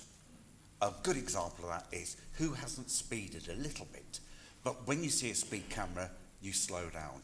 I was walking the streets of Lutterworth the other day, and I saw an enforcement officer come round, and it was amazing the number of people who jumped up to move their cars because of the fear of being caught. One of the things that these people could do, walking around town centres, is they can reduce the amount of crime because they are more likely to see perpetrators. I know that in some towns there's a certain amount of CCTV, and in some towns the CCTV is not very effective. So I think that also walking around town, these people will allay a little bit of the fear of people going about their normal business. One of the best things, going back to speeding, to slow us all down are average speed cameras, because we know if we go through those a bit fast, we will get caught. It's a fear of being caught. I think the best thing that we can do to help police officers is reduce their paperwork. I heard a police officer on the radio the other day, and he said that in the good old days, if he caught a felon, he could take them to the station, hand them over to the station sergeant or the custody sergeant. I don't know the proper terms. I haven't served the police. And then be back out on the beat. These days, if they catch a felon, they take them in, and they're in there doing the paperwork for the rest of their shift. So I think reducing the paperwork on policemen would be better. The other thing is that the cost of employing each of these people, these, if you call them private security guards, if you like, is likely to be less than PCSOs and far less than warranted police officers. And they are there as a deterrent, the prevention rather than your cure. Let the police do the cure and the investigation. That's what they're trained for, and the arresting. Thank you, Madam Chair. Thank you. Mr Cook. Thank you, Madam Chair. I'm going to bring some common sense into this. I'm no expert in policing, but my view is, having visited 2 cities in the last 2 days, I see no presence of PTSOs or police. The reality is there have been reductions in the police these days, and I think everyone has to admit that it's very rare you see a police officer or a PTSO these days. I had the pleasure of visiting a city last week where there were marshals, if you want to call them marshals, and the presence of having those in that city centre just made people feel more safer, as Mr Piper said. Just having people there that makes people think about doing anything, it makes a massive difference. So, with all due respect, call centres, policing, a lot of money going into that sort of thing. I just think it would be personally better well spent for people to see people on the streets that represent part of that. Thank you. Thank you. As Mr O'Shea reserved his remarks as seconder of the original motion, I now invite him to speak before I invite the amendment to be moved. Thank you, Madam Chair. This is not about party politics in any way, shape or form. Mr Squire's speech was just a load of smoke and mirrors in my eyes. The public expect the police and crime commissioner to provide safe and adequate policing across Leicestershire and Rutland, not private security officers. I have nothing against private security officers. They do a good job in stores and private venues. They have no powers to deal with people on the streets. No public order training, and are not trained in investigation, and they certainly can't arrest people. They would be just an expensive, visible presence with no powers to act at all, and the public would not respect them like they would a warranted or a PCSO officer. This is not about policing and protecting the public. It's just a headline-grabbing motion by the PCC. If the PCC had spoken to officers, both rank and file, they would have told him to spend the money on extra police officers and PCSOs. If he did not want to recruit more officers, this money could well be spent on overtime for officers to do extra duties. I am sure during this economic climate, officers would have appreciated that. We would then have had a visible presence of experienced officers on the streets whom our communities have confidence in. As a retired officer, I am proud of the force and the work that the police officers and staff do every day for the people of Leicestershire and Rutland. The rank and file are clearly losing confidence in our PCC, and this proposal does nothing to help restore it. I have to ask if this is one of Reform's policies on policing if they get elected into government. Is it a dangerous, slippery slope they're going on? People pay their council tax and gladly pay more on policing, but clearly they expect police officers, not private firms, to deal with their issues and safety. Thank you. Thank you. Mr Crook, please will you now speak and move your amendment? Thank you, Madam Chair. Before I speak, I wish to reiterate that for transparency that my son is currently applying to join the Leicestershire Police. This is a non-registrable interest, but I want members to be aware of it. Madam Chairman, I rise to move the amendment. This Council has responsibility, indeed an obligation, to ensure that when we act on accurate foundations. On two significant points, the motion as currently drafted does not. The first concerns the funding. The motion states, and I quote, that the £2 million funding comes directly from existing police budget. I have had this confirmed. The funds in question sit within a Crime Prevention Fund reserve. This is a distinct pot within the police budget carrying its own legal and regulatory restrictions on how it can be used. Furthermore, and this point is important, no formal allocation of any specific amount has yet been made, because no model has yet been decided. The £2 million figure is simply what sits in that reserve. We cannot call for the reallocation of money that hasn't been formally committed from a reserve that may not allow reallocation in the way the motion suggests. I appreciate that this might seem like a technical point, but I would gently suggest that sending the Chief Executive to write to the PCC on the basis of a factual error is perhaps not the strongest opening position for this Council. The second concern relates to the process. The Police and Crime Panel, the proper scrutiny body for PCC decisions, has already intervened. It has formally requested that before any decision is taken, it receives the full evidence base and the temporary Chief Constable's proposals in a disclosable format. This is exactly the right approach, and yet the motion calls on the PCC to halt a procurement process that, to the best of my knowledge, has not formally commenced. We would be calling for the halting of something that hasn't started on the basis of opposing something that hasn't been decided. Madam Chairman, I also want to note that this Council has no direct jurisdiction over the decisions of the Police and Crime Commissioner. He is scrutinised by the panel and accountable to the electorate, not us. That doesn't mean we have no voice. We obviously do. But that voice carries the most weight when it is grounded in accurate facts and proper process. The amendment I'm moving does not walk away from the substance of this motion. It retains the concerns about private contractors lacking police powers. It retains the commitment to transparent and efficient use of taxpayers' money. And it retains the request for the Chief Executive to write to the PCC. What it does is ensure that the letter is grounded in accurate facts, supports the panel's existing scrutiny process, and calls for transparent, evidence-based decision-making with full consideration of all alternatives, including investing in additional policing capacity. A letter built on accurate foundations and proper governance will carry far more weight with the PCC than one he can dismiss on a technicality before he reaches the second paragraph. Madam Chairman, I commend the PCC for his commitment in addressing crime on our high streets. I welcome the debate in this chamber and I commend this amendment to the Council. Thank you. Thank you. Mr Hamilton-Gray, will you second the amendment? Would you like to speak now or reserve your remark?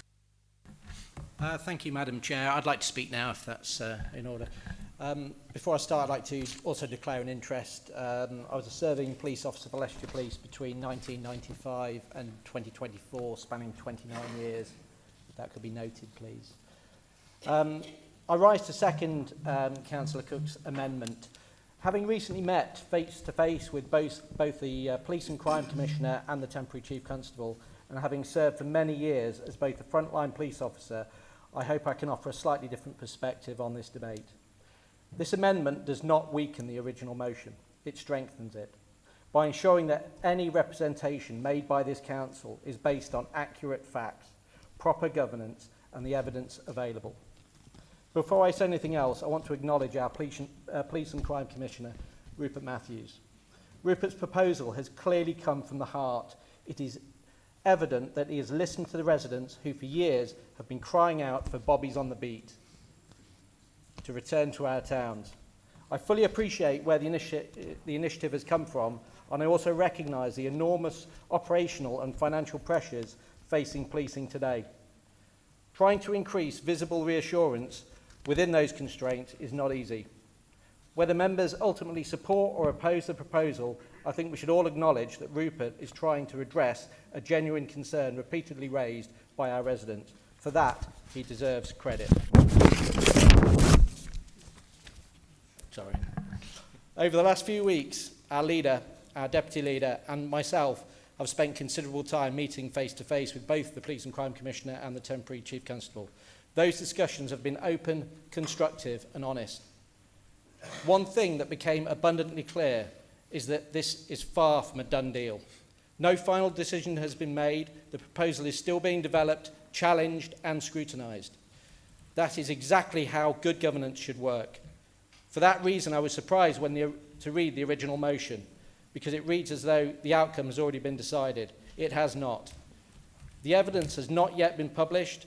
The Police and Crime Panel has quite rightly requested further information, and there is still an opportunity for that evidence to be tested properly. As someone who served for many years on the front line serving my community, both as a special constable and a full police constable, I understand the difference between a visible presence, the powers, training, accountability and responsibilities that come along with being a warranted police officer. Private security personnel may provide reassurance and they may act as additional eyes and ears, but they are not police officers. Nor should they ever be viewed as a replacement for properly trained, properly equipped, properly accountable police. I'm pleased that Councillor Cook's amendment retains that important distinction. As a group, we do have concerns about the proposal. Those concerns are genuine, they are legitimate, and they deserve proper scrutiny. But that scrutiny should be based on evidence, not assumption. If once all the evidence has been published, it demonstrates that investing in additional police officers or PCSOs would provide better value for money and better outcomes for our communities, then that evidence should speak for itself. Equally, if another approach is proposed, it too should be capable of withstanding robust public scrutiny. Ultimately, this is not a decision for this council to take. It is for the Police and Crime Commissioner, subject to independent scrutiny by the Police and Crime Panel. Our responsibility is to contribute constructively to that process. That is why I struggle with the timing of this original motion. Before the evidence has ever been published, before the panel has completed its scrutiny, and before any final decision has been made, we're being asked to make a definite position. It simply makes no sense. I simply do not believe that serves the public or indeed the scrutiny process, as well as allowing that process to run its proper course.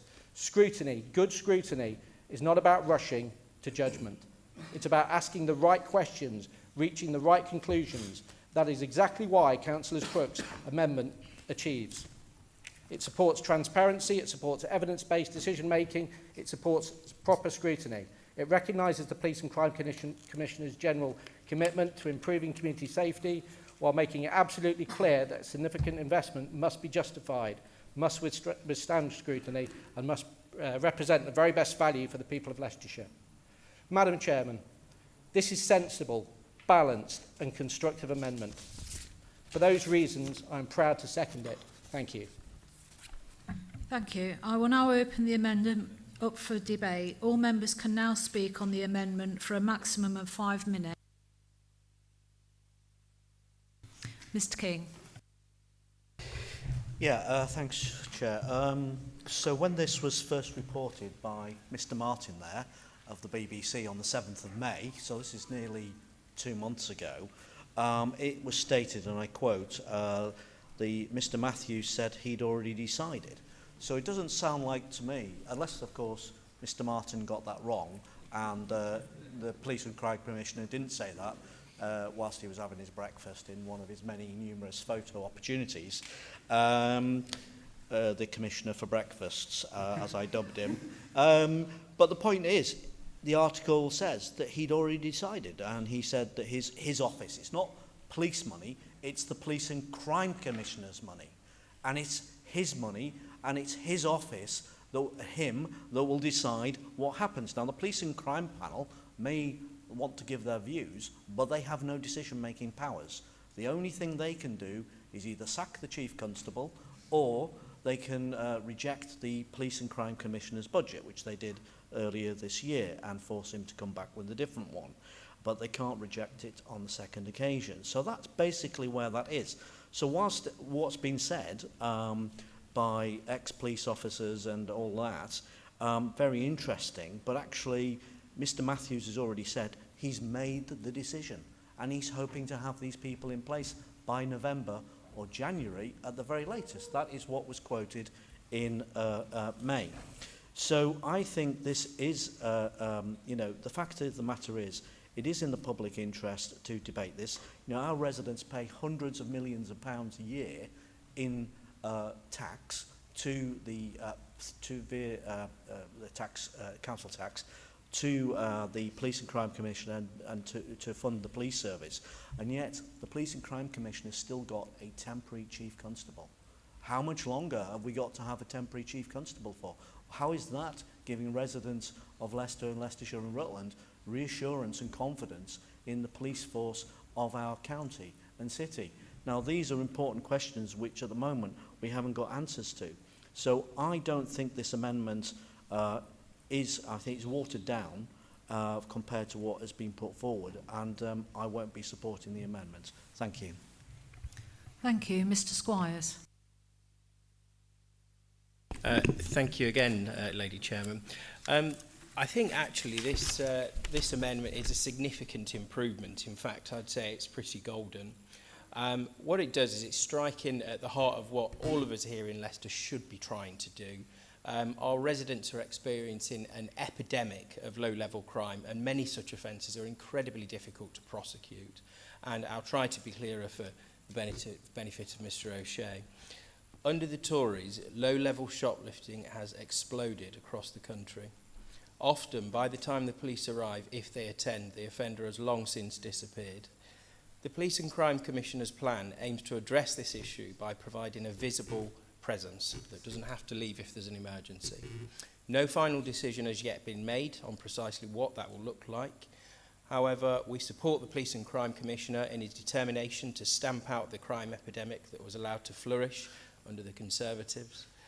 A government that shut down our youth clubs, cut police, filled our jails with foreign criminals that ought to have been deported. A government that took local bobbies off our streets, and they haven't been back since. Police forces across the country have often received above inflation or indeed maximum permissible increases in the policing precept, yet still are unable to respond to an alarming number of crimes. We've now reached a point where some low-level offences are, for all practical purposes, are simply not investigated. Our Reform UK Police and Crime Commissioner has set out an evidence-based approach to tackling this problem, has committed to gathering the data through a proof of concept, paving the way for a long-term safety and security of our residents. And I believe that is exactly how good public policy should be developed. In truth, we already know from similar schemes across the country, and indeed here in Leicestershire, that visible patrols do reduce antisocial behaviour, crime and increase public confidence. Alongside his commitment to supporting the police, the PCC has also demonstrated a strong commitment to crime prevention and importantly, scrutiny. I don't think that any previous administration at Leicestershire County Council has experienced the level of scrutiny that this administration has enjoyed. And I can assure members that nobody enjoys scrutiny more than myself and the member for Whittick, Councillor Bone. So I'm very pleased with the Police and Crime Commissioner's approach. I'm very pleased that it's rooted in evidence rather than ideology, and I'm very pleased that it supports both public confidence and proper scrutiny throughout the process. Lady Chairman, I will be supporting the amendment. Thank you. Thank you. Mr. Smith. Thank you very much, Madam Chair. I wasn't actually going to speak on this at all, but I just want to agree with Councillor Squires there that Leicestershire did have a problem with rising crime under the Conservative Police and Crime Commissioner, particularly at low level. So I admit freely that the Conservative Police and Crime Commissioner did allow crime to flourish in Leicestershire. Mr. Rupert Matthews, thank you. Thank you. I now invite Mrs Taylor, as the mover of the motion, to exercise her right of reply to the amendment. In doing so, she should confine her remarks to responding to points already made and should not introduce new matter. Thank you, Madam Chairman. Just a few points. So the original motion rejects the private security marshal scheme and asks that money spent on police officers instead, while the amendment removes the opposition to this ask and just asks us to respect the PCC decision-making process and call for scrutiny by the Police and Crime panel before any judgment is made. Just under point 1A, my understanding is that it's not reserves, it's in the community safety budget, so we obviously got different information there, but I will stick with the information that I've got. Under 1C, the panel did request to scrutinise any proposals at the panel meeting last week, and the PCC refused. I'm not sure if Mr Harrison was there or not, or whether he left the meeting early, because I did watch it online. And he basically refused to bring anything back, so it's not going to be scrutinised. Under point 1E, about the Police and Crime Commissioner is independently screwed by the Police and Crime Panel. That is correct. But we do have a statutory duty here for community safety under this county council, and that's within the Scrutiny Commission. So I do believe this falls into our remit because we are talking about community safety. So to say that we haven't got any interest in there, I don't think is quite true. And again, you know, that the panel asked that they see any proposals drawn up, and again, the PCC refused at the panel meeting last week. So I think the council should make it clear to the PCC that we do not support the use of public funding to be used to procure private security guards. This motion makes that very clear and concise. The amendment moves those words and just asks for scrutiny by the Police and Crime Panel. The panel clearly asked for that last week at their meeting several times, and the PCC refused. So I would ask all members to vote down this amendment and support the original one. Just referring to some of the points that have been picked up that officers seen walking around Leicester City, they were either the new public space officers or street wardens, not private security officers. So they're employed by the council, and I think a lot of councils across Leicestershire employ these street wardens. So it's not the same thing as private security guards. So I think it's important that I point out that difference. And just to finish, really, if some members are struggling to understand the motion, I'm really sorry, but I can't really help in that. Maybe changing their view on what the full council is may help them. This is a serious debating chamber that we should deal with serious problems in a professional and adult way. It's not starring in a political pantomime, as Mr Harrison called it earlier today before the meeting started. So I'll leave it there. Thank you, Madam Chairman. Thank you. We will now move to the vote on the amendment. Can all in favour of the amendment moved by Mr Crook please raise their hands?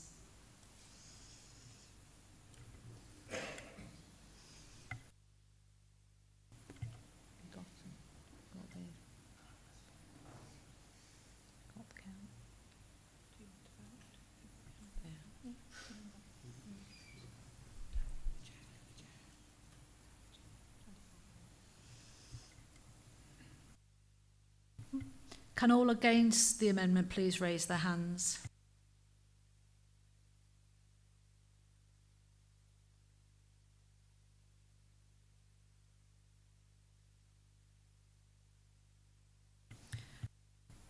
Are there any abstentions?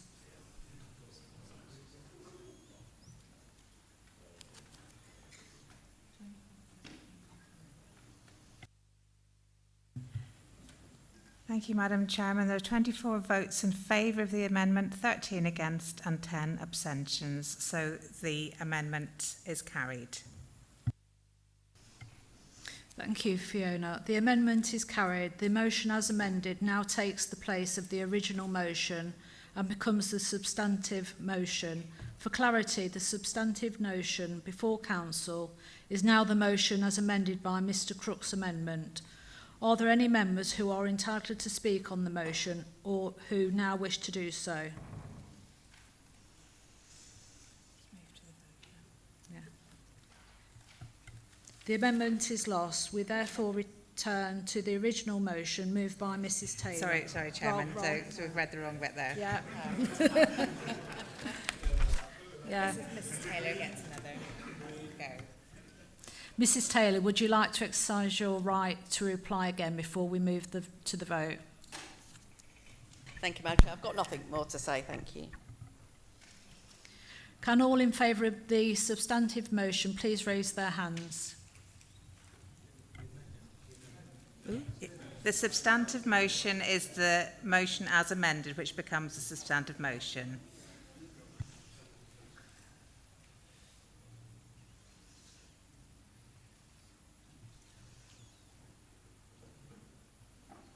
Got it? Got it? Yeah, I've done mine, yeah. Okay. Got that, Rosemary? Can all against the motion please raise their hands?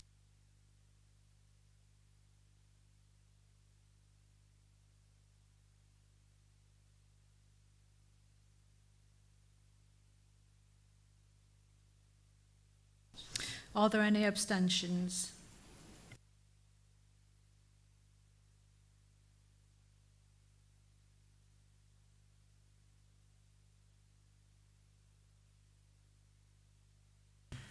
Thank you, Madam Chairman. So the substantive motion is 24 votes in favour, 13 against, 10 abstentions, so the motion is carried.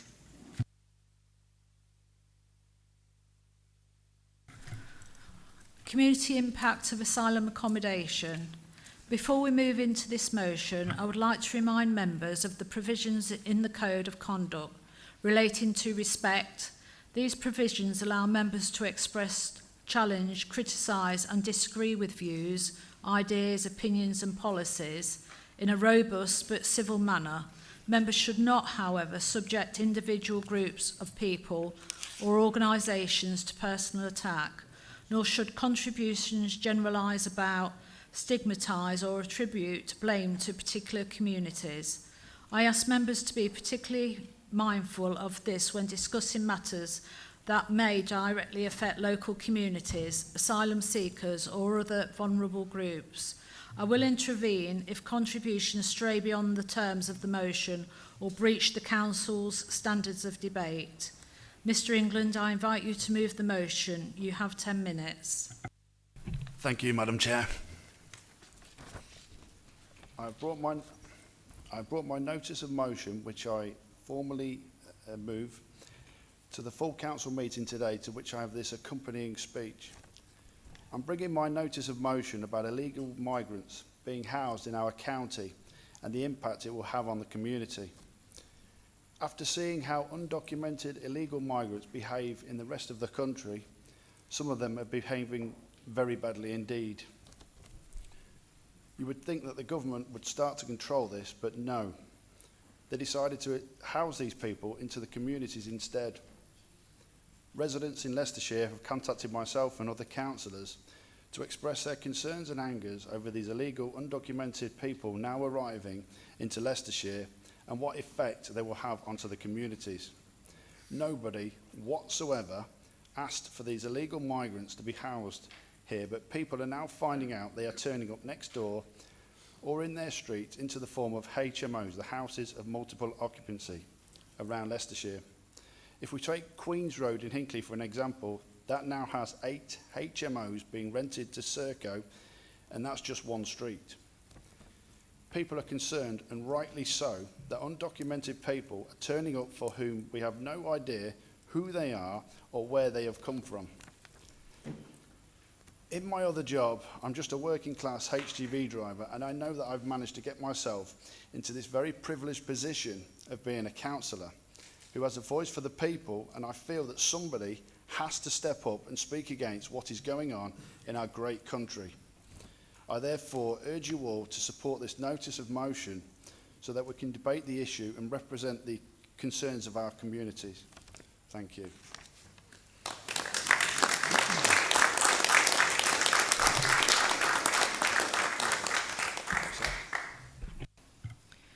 Thank you, Mr England. As a reminder, all of the speakers on this item have 5 minutes.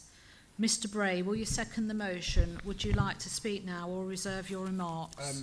Yes, I'll speak now, I think, because I want to set a different tone.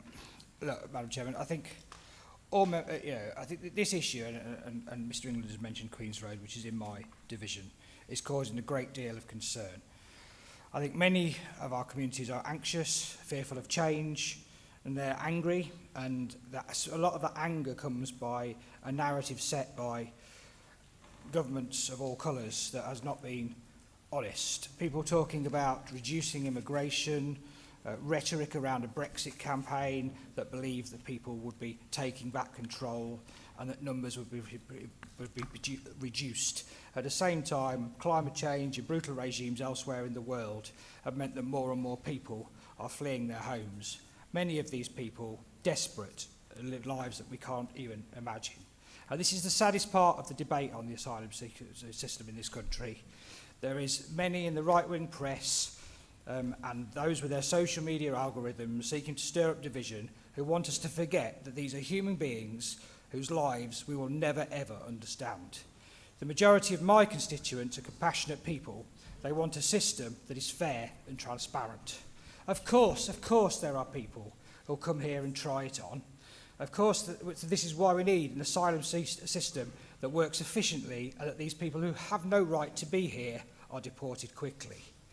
I've spoken to many, many people in Hinckley about their concerns. And yes, there is a small minority of people who come from a position of prejudice, but the vast majority of people want a compassionate system, but they want a system that is fair.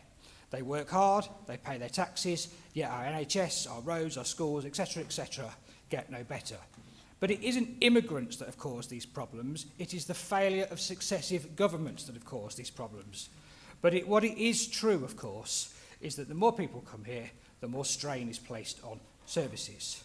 When local people have waited a long time in pain for an operation or for a long list of social housing, it isn't hard to understand when people get frustrated when they perceive people jump in the queue. I just want to talk a little bit about the implementation of this system, which I think is an absolute dog's breakfast. What's happening is the government's private contractor is buying up cheap houses in our towns and villages, converting them into HMOs and placing asylum seekers in them. Serco is a target in every local authority area. It's happening nationwide. And what happens is, and I don't know if they contact this council, but I know that they contact the districts to inform them they're looking at a property. And in each case, in Hinckley Bosworth Council has expressed concerns because of the local housing pressures and other things. And yet, despite these concerns being expressed, Serco press on and deliver them anyway. So much for localism. Many of the conversions in Queen's Road and elsewhere have been done in a way that causes maximum inconvenience, with works going on into the early hours of the morning, roads and pavements blocked, noise disturbance, etc. And I'm grateful to officers both here and at Hinckley Bosworth for enforcement services when these things happen. So it does. This starts the whole thing off on the bad foot. People have no confidence in the system. The first thing that residents know about these people arriving is when they turn up in minibuses with Serco staff. In this day and age, of course, it's all over social media. It's filmed and streamed. And when a resident in Queen's Road asked what's going on here, Serco staff can be heard telling them, speak to your local council. Talk about passing the buck. There is little or no monitoring. It seems to me that people are simply abandoned in an unfamiliar place with little or no effort to familiarise or integrate people, either in a local culture or in the place. How can this be a recipe for success? My constituents have done their best to be kind, lending their new neighbours household items, a cup of sugar, typical of the community I represent. But yet still the problems continue. I spent half an hour on the phone on Friday night to a lady in Queen's Road, and she tells me of fire alarms going off constantly, noise, disturbance. I have similar problems in Canning Street and Orchard Street. You report these to Serco and it's platitudes. I have no confidence that they will ever address the issues raised. They just continue to collect their rather lucrative cheque from the government. The system doesn't allow these people to work. As a consequence, they hang around in local parks, and this can be disconcerting. There's no evidence that they're doing anything wrong, but it can be disconcerting to people to suddenly see groups of strangers, often single men, loitering. Once again, it's a failure of the system to properly integrate people in our society. As HBBC leader, I've written twice to the Home Secretary expressing concerns, urging her to halt placements until these issues have been resolved, but have been fobbed off both times. Social media makes this considerably worse. Posts almost daily with inaccurate information, inflammatory language, exaggerated uses of made-up figures, speculation about this house being that and that house being this.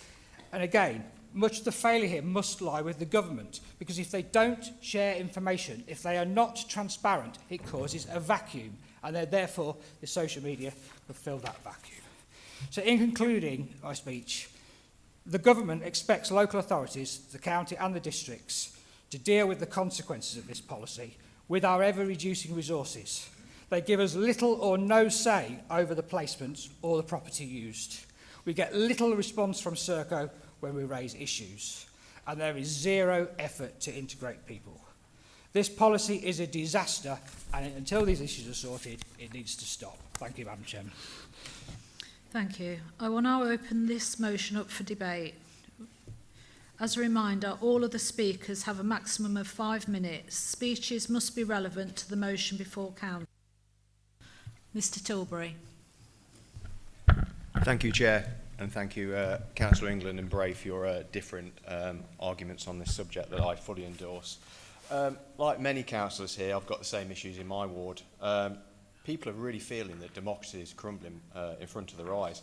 Take LGR, for example. How many of us actually want this? And how many of our residents want this? Yet no vote, no say. And it's the same with these HMOs. Residents have no power in resisting them. Even as councillors, we barely have any powers in resisting them. All we've got is Article 4, and that barely does anything. I've worked with both parish and district councils in an effort to get Serco to understand that putting multiple young men who speak very little English in rural Moira, I mean, there's no amenities there. Even the occupants themselves have said it's completely unsuitable for them and they need to be moved elsewhere. So what did we do? Well, myself, the district and the parish got in touch with Serco. We had phone calls, emails, and what did we get? We got a holding email. That's it. No calls back, nothing, just a generic email. It's not good enough.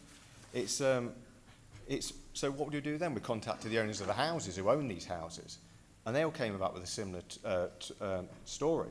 And that they can't afford to let these on the private market anymore because of the tax changes and these new renters' rights. So what they're doing, they're going to Serco because that's the only way they can make this pay. I just think we are stuck, and residents are becoming increasingly unhappy, and it is creating division, and it's creating friction in the communities. And I think really the Home Secretary does need to make a change, because otherwise it's just going to get worse. And it is a catastrophic thing that's happening in our communities, as Councillor Bray in England have said. Thank you, Madam Chair. Thank you. Mr Bowen. Thank you, Madam Chair. A few weeks ago, I attended a meeting of the Hinckley and Bosworth Reform UK branch, and we listened to locals, and one message that came through loud and clear from local residents was the sharp rise in the number of illegal migrants being housed in HMOs is now their single biggest concern. After listening carefully to those worries, Councillor Martin England, who I thank for bringing this motion today, he turned to me and he said, I know we have no actual direct powers over HMOs at the county council level, but we have to do something. And I think he was absolutely right.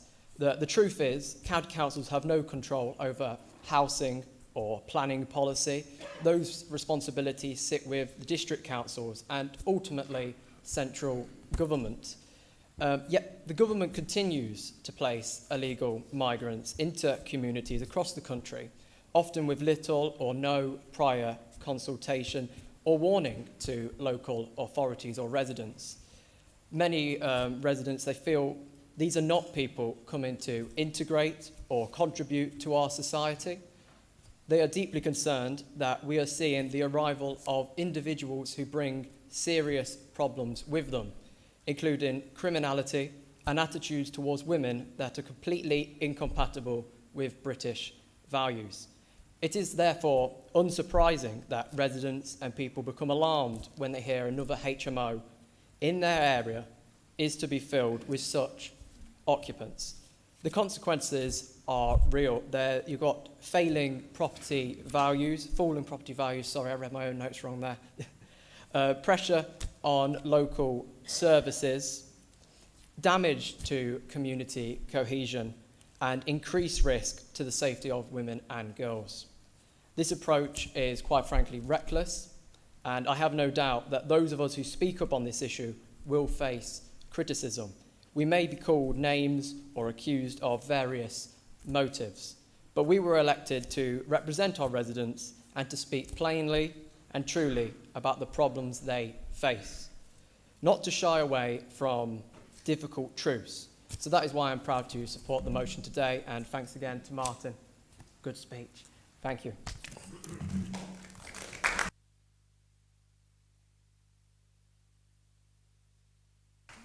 Thank you, Mrs Bottomley.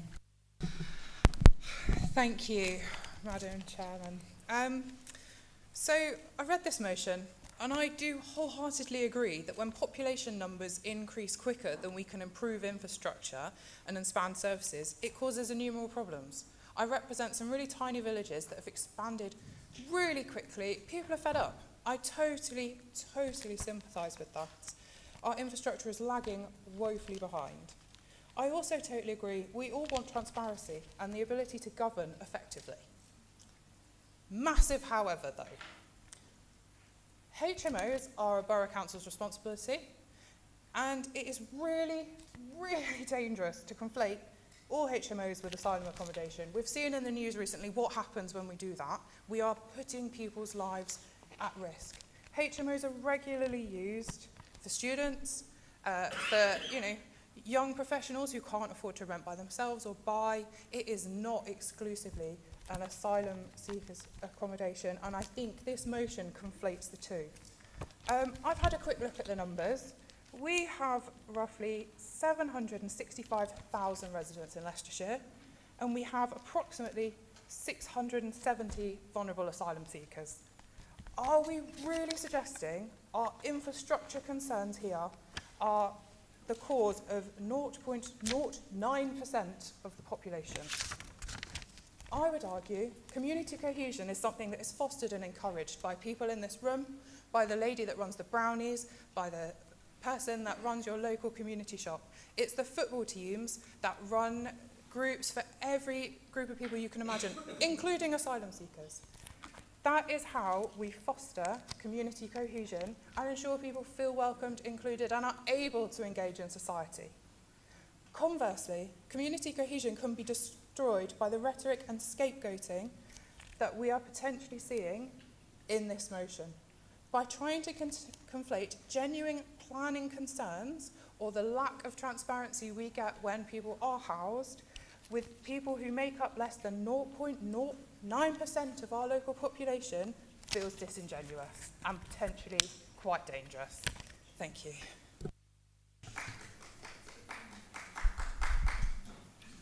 Thank you. Mr Squires. Thank you. I think that was a 0.09% clap. Well, thank you, Lady Chairman.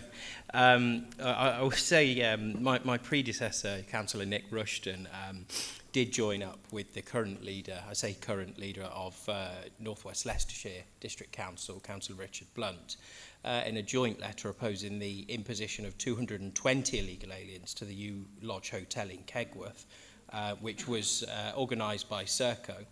Now, that did take over a year, and there was a lot of toing and froing, but I think it's just a good example that actually what we do here does carry value, and I think it's a good example of why we're here today. I do have a testimonial, so I'm going to shorten some of my speech. But why this matters essentially, the use of HMOs for the housing of undocumented illegal migrants is a topic which causes great concern amongst my constituents, and is one of the top reasons that many of my constituents have got in touch to express their concern and worry.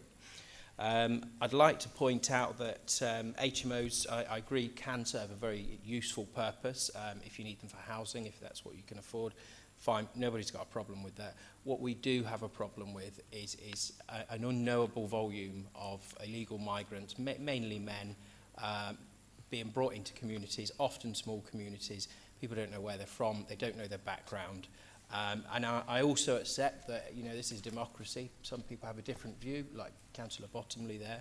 But I think the answer to that is a recent policy is that we're suggesting that perhaps we could move more of the migrants to the green voting areas. You know, across the country, we've seen why people are concerned. There has been serious crimes, including sex offences against women and children. There has been, unfortunately, some murders as well. Of course, yeah, British citizens commit those crimes too, but what makes this even more egregious is that often when the backgrounds of these people are finally looked into following a crime, many of them were actually well-known criminals who, had we have done those checks prior, they would never have been allowed in the country. So I'm going to cut my speech short. I've got a short testimonial from somebody living on Queen's Road in Hinckley. I'm a resident of... No, I haven't. Thank you. Well, I think this is very relevant to the motion. Yes. So, I'm a resident of Queen's Road, Hinckley, and I've lived here for over 15 years. Some of my neighbours have lived here for more than 35 years. Since December 2025, several properties in Queen's Road have been converted into 6-bedroom HMOs. The construction work was extensive, involving major structural alterations and extensions. For approximately 6 months, residents endured relentless drilling, noise and disruption. Throughout the works, there appeared to be little regard for health and safety. Building materials were frequently left on the pavements and road, large scaffolding was erected with inadequate protection, and skips, lorries and vans regularly obstructed the already limited parking available to residents. On one occasion, a large concrete roofing cap fell into my garden where I regularly sit. Dust from the work spread throughout the area, and the constant noise significantly affected the enjoyment of my home. Since these properties have become occupied, the disturbance has continued. There are now 8 HMOs in Queen's Road alone, many of which back directly into Queen's Park. Noise from some of the properties is a regular occurrence, often continue until after midnight. On the 15th of May, the fire brigade attended following repeated fire alarm activations caused by burnt food. The attending firefighters expressed frustration that they had not been shown how to silence the alarm system. Since then, there have been further alarm activations, including the most recent on the 25th of June, shortly after midnight. These repeated fire alarms have left residents concerned that should a genuine fire occur, people may not react appropriately. I'm also concerned about the level of monitoring of these properties, whether accurate records are kept of who is residing here, and whether the identities of occupants are properly verified. The cumulative impact of these developments has had a significant effect on the quality of life of residents in Queen's Road. So, from the above, Lady Chairman, I'm sure all members, well, most members will agree with me. This is a situation which is totally unsustainable. It's really something that I think we should all be supporting, and I will be supporting the motion. Thank you. Thank you.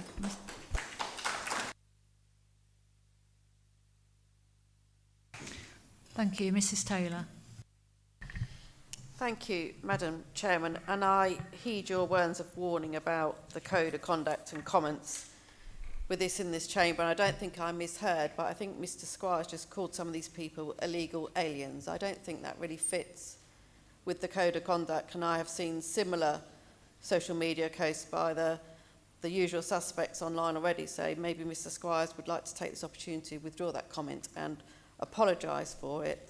Just to point out, we were condemned on the previous motion on something that was out of our remit, and now we're looking at a motion that's out of our remit, but we're allowed to discuss it. There seems to be a lack of consistency here across the chamber, but we will be supporting this motion, which rightly recognises the need for greater transparency, better engagement and a clearer understanding of the local impact of asylum accommodation and HMOs. Residents deserve to feel informed and confident that change is being managed properly. I also recognise the very real pressures that Home Office decisions can place on county council services, particularly adult social care, children's services and education, and pressures that are often not fully understood at a national level despite their significant local impact.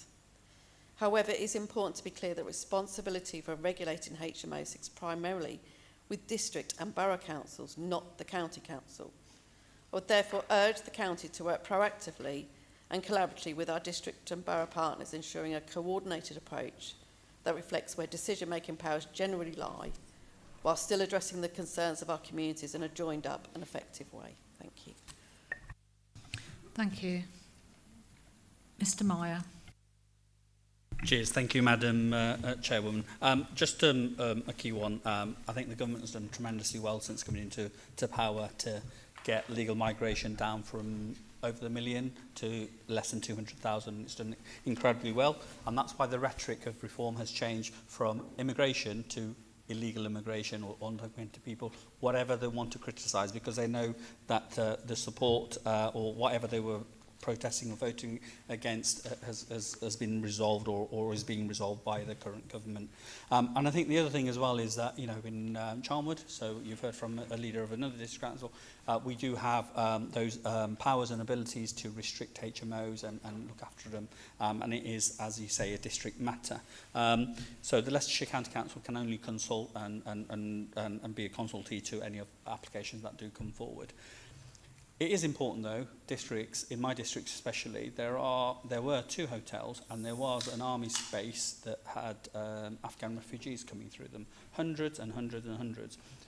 Apart from some minimal low-level issues, no major issues. In fact, one of the hotels has closed because there's been a 40 or 50% reduction in people coming over by boats, and the reason people coming over by boats is primarily because of Brexit, and we can't send them back to France.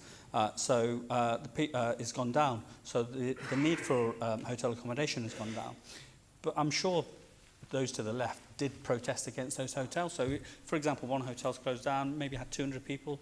That's about 50 houses, if it's 4-bedroom HMOs, that if that hotel was still in use and they needed to be accommodated, those people somewhere, they would have to be accommodated in houses. So that's about 50 houses. So the logic says that if they aren't going to be housed in hotels and you're going to protest against that, then we do have to house them somewhere.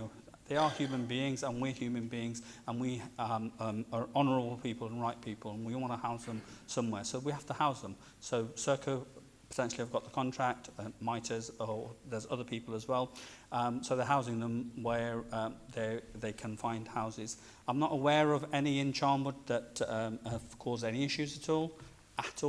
I might be wrong in that one, but I've not had any of our officers come to me and say there's been any issues at all. I don't think I'm a landlord. I don't think you make any money from Serco if you look at the figures that they get, especially in Loughborough, University Town, where actually if you're going to do a HMO, it's probably going to be a student HMO because that market is a lot more, pays well for landlords. But the key thing is here is the rhetoric that I've heard in this chamber about people coming in undocumented, causing issues and all the rest of it. We've had migration in this county for decades, but probably hundreds of years. We've got the city of Leicester on our border, which has 50, maybe 60% of its population BAME. And it's a thriving city, and it's very, and we can all say whatever what we say, it's thriving and it's integrated and people get along as best they can. But from this side of this chamber, we seem to be saying actually that doesn't work, and we're trying to scare people and all the rest of it.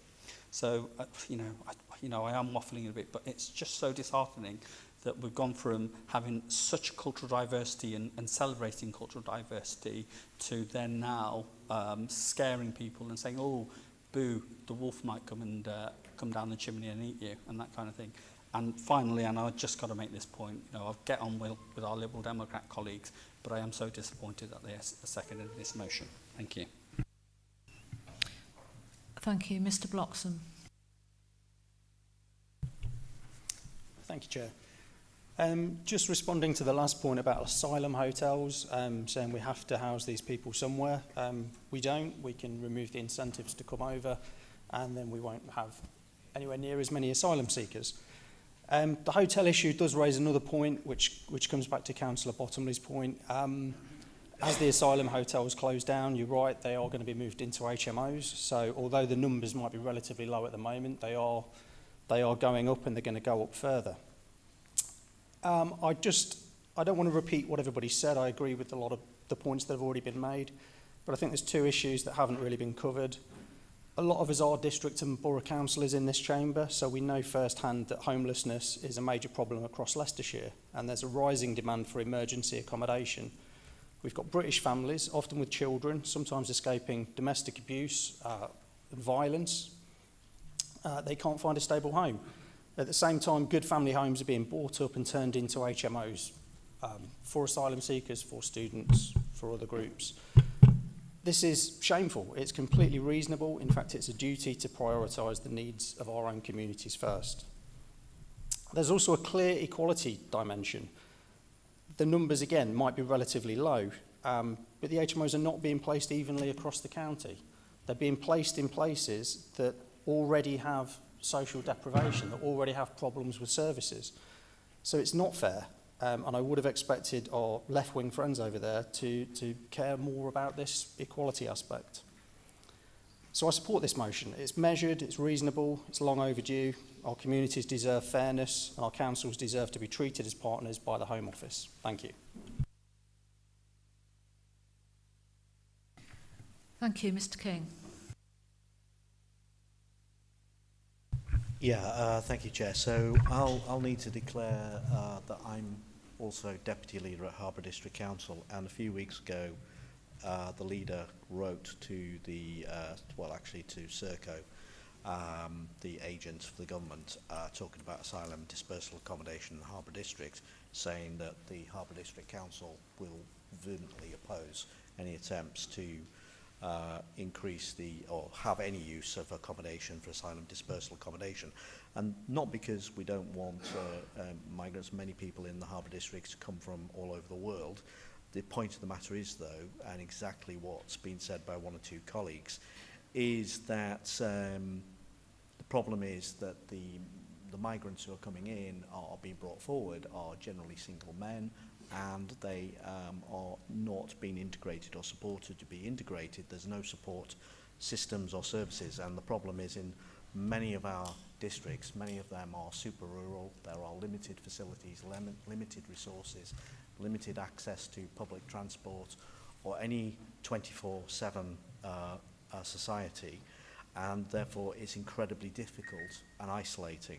Now the real problem is that national governments of all flavour, including our previous Conservative government, and in fact going back to the Tony Blair government of the 1997, basically opened the doors to the waves of migration that we have had in the last 25 years.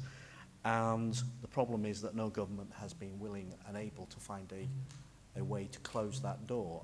The current government got elected 2 years ago and promised to smash the gangs and stop the boats, and has spectacularly failed to do so. In fact, the numbers of people crossing the channel on a good day has reached record levels. Now, someone mentioned about Brexit and not being able to return people. Well, that's not actually the case. We're paying the French government £500 million a year, I understand, to basically patrol their shores, and they managed to let record-breaking numbers of people arrive, undocumented, and everything else on these shores. Now, what is being done at local councils across the East Midlands, now speaking as a member of the East Midlands councils, there is a strategic migration group represented by all councils across the East Midlands, which strives to manage this process and how it's all working across the East Midlands, including Leicestershire and all of our districts. And that is a thorny subject. Now, when I've raised that on previous calls, meetings about that at the East Midlands councils, about the work of the Strategic Migration Partnership, and the fact that this is creating pressure in some of our communities, I was met with derision by the majority of the members on that meeting of, well, you know, tough, you've just got to get on with it. Well, that's not really the answer. The answer is the government has failed. Now, the problem is, and I do actually share Mr Mears' view about the Lib Dems. I'm just very surprised that Mr Bray is seconding this motion, given what his National Party website says about asylum seekers and supporting migration, because it actually says that they are against the removal of the EHCR, which our own party nationally legally has analysed this, and this is the only way that we can remove illegal migrants legally, is to remove EHCR. And of course, when the previous government came up with the Rwanda solution, Lib Dems, Labour and everyone else who's in the House of Commons at the time actually actively opposed and fought against those plans. And the first thing the Labour government did was to abolish those plans. And so we have got no mechanism, no safe third country to send anyone to who's an illegal migrant. Now, whatever the reasons people are coming here for, we cannot house all the people of the world in the UK. We are a small country, we have limited resources. It is not feasible to do that. Now, many of us here, including myself, have come from a history of families that migrated here at at times of economic or political or strife in other countries, and over time our forebears integrated into this country over a long period of time. So we have a track record of in the UK of this happening over a long period of time.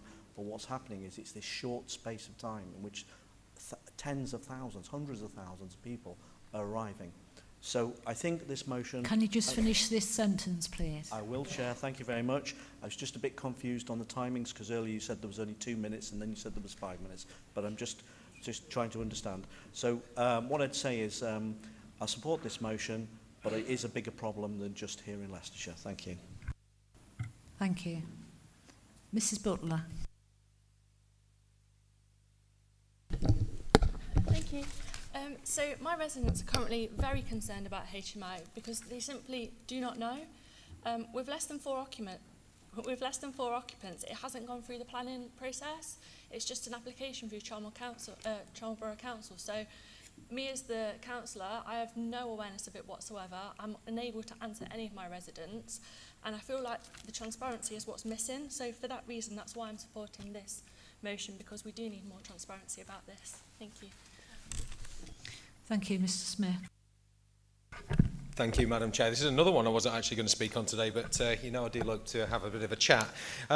So HMOs, yes, we don't have anything directly within our remit to do, but we do have actually the highways element of HMOs, and I am absolutely fundamentally against HMOs in any way. I don't like them. I think they're, despite what you tarnish them up with and tart them up and make them look really, really nice, they're still bed sits. Let's call them for what they are. They are bed sits, and they're low quality accommodation that is being used for all sorts, not just asylum seekers. I'd be interested to know, some of the speakers that have spoke today, how many people have objected on highways issues within regard to HMOs within their divisions, because I'm a regular objector on these issues, because I represent the centre of Colville, which is a lot of terrace housing and things like that, and these terrace housing that were originally designed for small families with no parking whatsoever are now occupying 6 to 10 people. In some fact, I've got one in Colville that's going through at the minute that they want to turn a terraced house into accommodation for 12 people. Now, if you think that could be 12 cars on one terrace space, it's absolutely farcical that we're doing. So that's the HMO side of things out of the way. And by the way, with HMOs, all it is basically the Labour government trying to tick the housing quotas of getting the 1.5 million. So nobody's falling for that one, I'm afraid. With regards to the illegal immigrants that seem to be taking a lot of the spaces within the HMOs, I absolutely agree. I've seen it firsthand in my division. It does make an issue for local people. People do not like change, and you've got language barriers, you've got the looks, the difference how they dress, the communication issues, and the crime levels which are going up, particularly in Colville. Now, I'm not saying that there's this demographic that is causing all the problems. I have got no evidence to suggest that, but there is a significant rise in recent months. So that is something that I'm literally monitoring very closely indeed. But I disagree with what Mr. Meir said, where we are a historic immigration capital of the world, as in Leicester. Yes, we are, but there's a fundamental difference between immigration of the 60s, 70s, 80s, and even 90s to immigration what we get today. Because what we get is illegal immigration. I want to focus on that word, illegal. Because if you are doing something illegally, you are committing a crime. And I certainly appreciate that my last government failed in its obligation to address this, although towards the end they were making substantial strides forward, particularly with the Rwanda agreement, because Rwanda was a deterrent. And let's not forget that Mr. Starmer, when he jumped into power, the first thing he did was get rid of the Rwanda agreement, which has caused a lot more issues. The numbers that you're talking about, the Labour government have sent, returned more people back to point of origin. Yes, they have, but that hasn't slowed the numbers coming down. So it hasn't. It hasn't. The numbers are going up. They are going up. But these people are illegal. They are not residents of the United Kingdom. They have no sovereign claim to the United Kingdom. If I wanted to go and live in Canada and I turned up in a rubber dinghy, okay, I don't even need a rubber dinghy, I've got an ocean rowing boat, okay, so I could actually row myself over there. The first thing that I would do, I would be detained. And that is what this government should do. They should be detaining people until they can ascertain who they are, what they want. They are not asylum seekers. Asylum seekers are something very, very different. Okay? Asylum seekers are people that are under persecution. These people have not been persecuted through 8 countries or more to get to the United Kingdom. They are economic migrants, and there is a big, big difference there. Now, without me going off on a total rant, which I already have probably, I do feel very passionate about this because Great Britain is a fair and welcoming place to live. Why wouldn't you want to come and live in Great Britain? It's the best country in the world, in my opinion. But you should do so by legal channels. No other way. Thank you, Madam Chairman. Thank you. I now invite Mr England, as the mover of the motion, to exercise his right of reply. Thank you, Madam Chair. No, I don't have anything, thank you.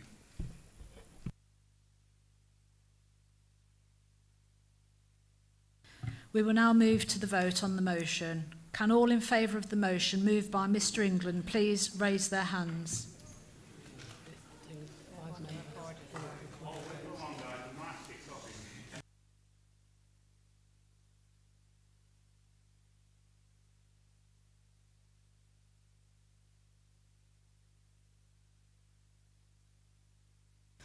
So a recorded vote has now been requested. Thank you, Madam Chairman. Mr Abbott. Mr Bailey. Dr Bloxham. Mr Bohm. Mrs Bottomley. Mr Bradshaw. Mr Bray. Mrs Broadley. Miss Butler. Mr Chapman. Not here. Mr Charlesworth. Mr Cook. Mr Crook. Mrs Danks. Mr Giurani. Not here. Mr England. Mr Fowler. Mr Galton. Mr Gamble. Not here. Mr Grimley. Mr Hamilton Gray. Mr Dan Harrison. Mr Paul Harrison. Dr Hill. Mr Holt. Mr Innes. Mr King. Mrs Knight. Mr Lovegrove. Mr MacDonald. Mr Meelan. Mr Mear. Mr Morris. Mr Mullaney. Dr North. Mr O'Shea. Mr Orson. Mr Page. Mrs Page. Ms Pendlebury. Not here. Mr Piper. Mr Poland. Mr Pugsley. Mr Rikiki. Mr Robinson. Mr Rudkin. Mr Smith. Mr Squires. I vote for. Thank you. Mrs Taylor. Mr Tilbury. Mr Walker.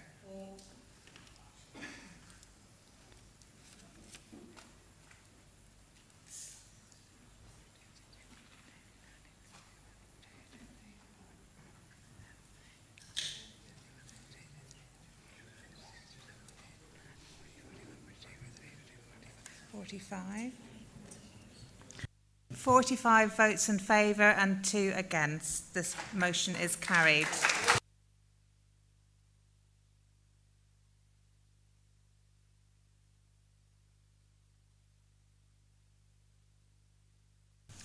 Would anybody like to go for a 10-minute tea break? Moore. Yeah. So you want to carry on then? Okay.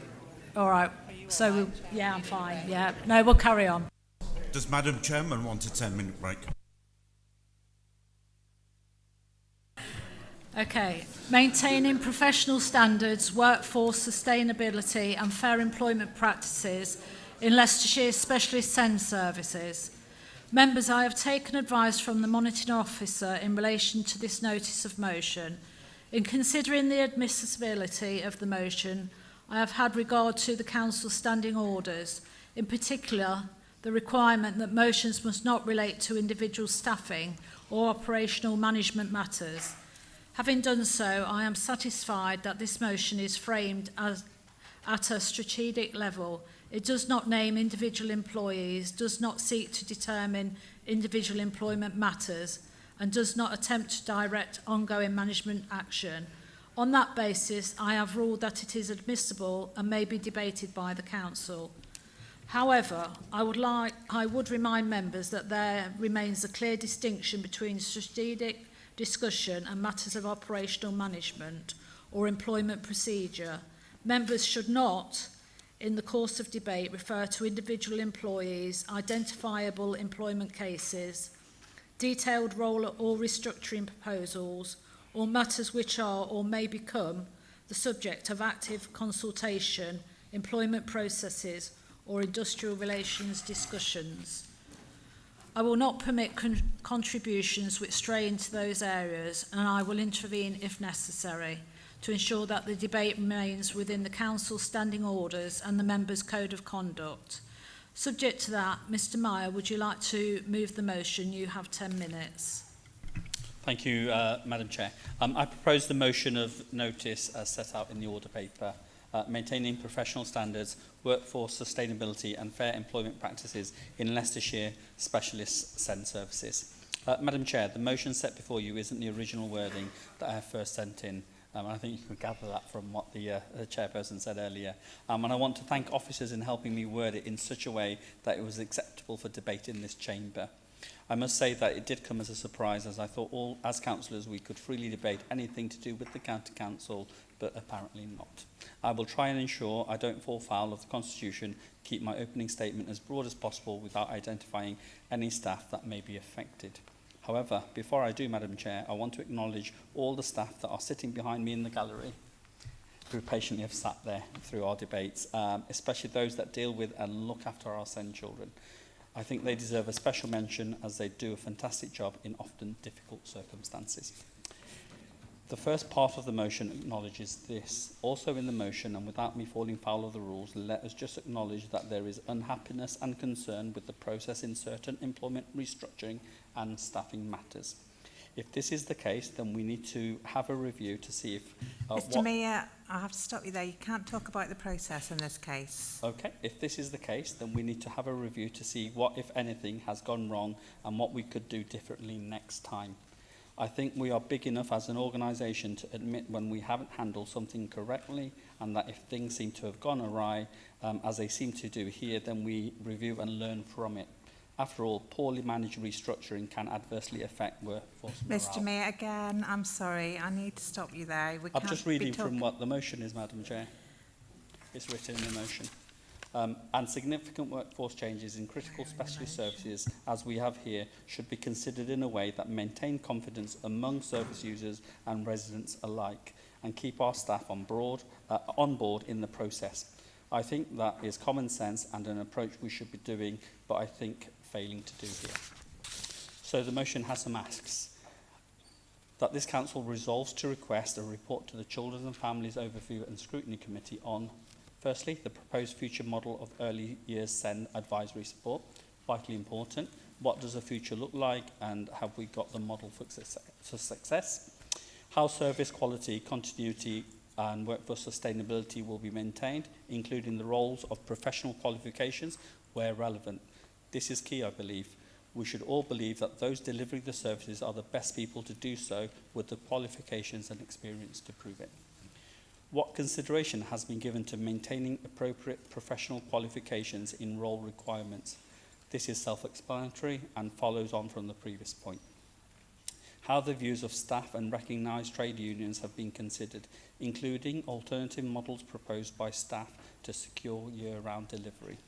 Staff will have views, their trade union colleagues will have views, people other than senior managers involved in any restructuring will have views, and it is important for us to know that those views have been considered. Assurance that any workforce changes will be undertaken in accordance with the applicable employment law and Council's policies and procedures. This keeps us safe. This gives us reassurance that everything has been done as prescribed in law and keeping with our own internal policies and procedures. This keeps us above challenge, but above all, it gives us reassurance to our staff, some of whom are in this very chamber and will be listening online. It gives them the assurance that restructuring is done fairly and the rules applied consistently, and that we as councillors, custodians of this council and its staff, oversaw that it was so. So I urge everyone to support the motion. Thank you, Madam Chair. Thank you, Mr Meyer. As a reminder, all of the speakers on this item have 5 minutes. Mr Mullaney, will you second the motion? Would you like to speak now or reserve your remarks? Madam Chair, can I reserve my remarks to the end? Thank you.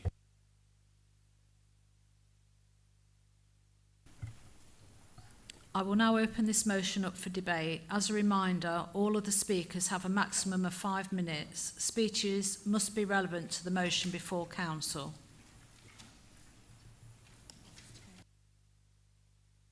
Mr Pugsley.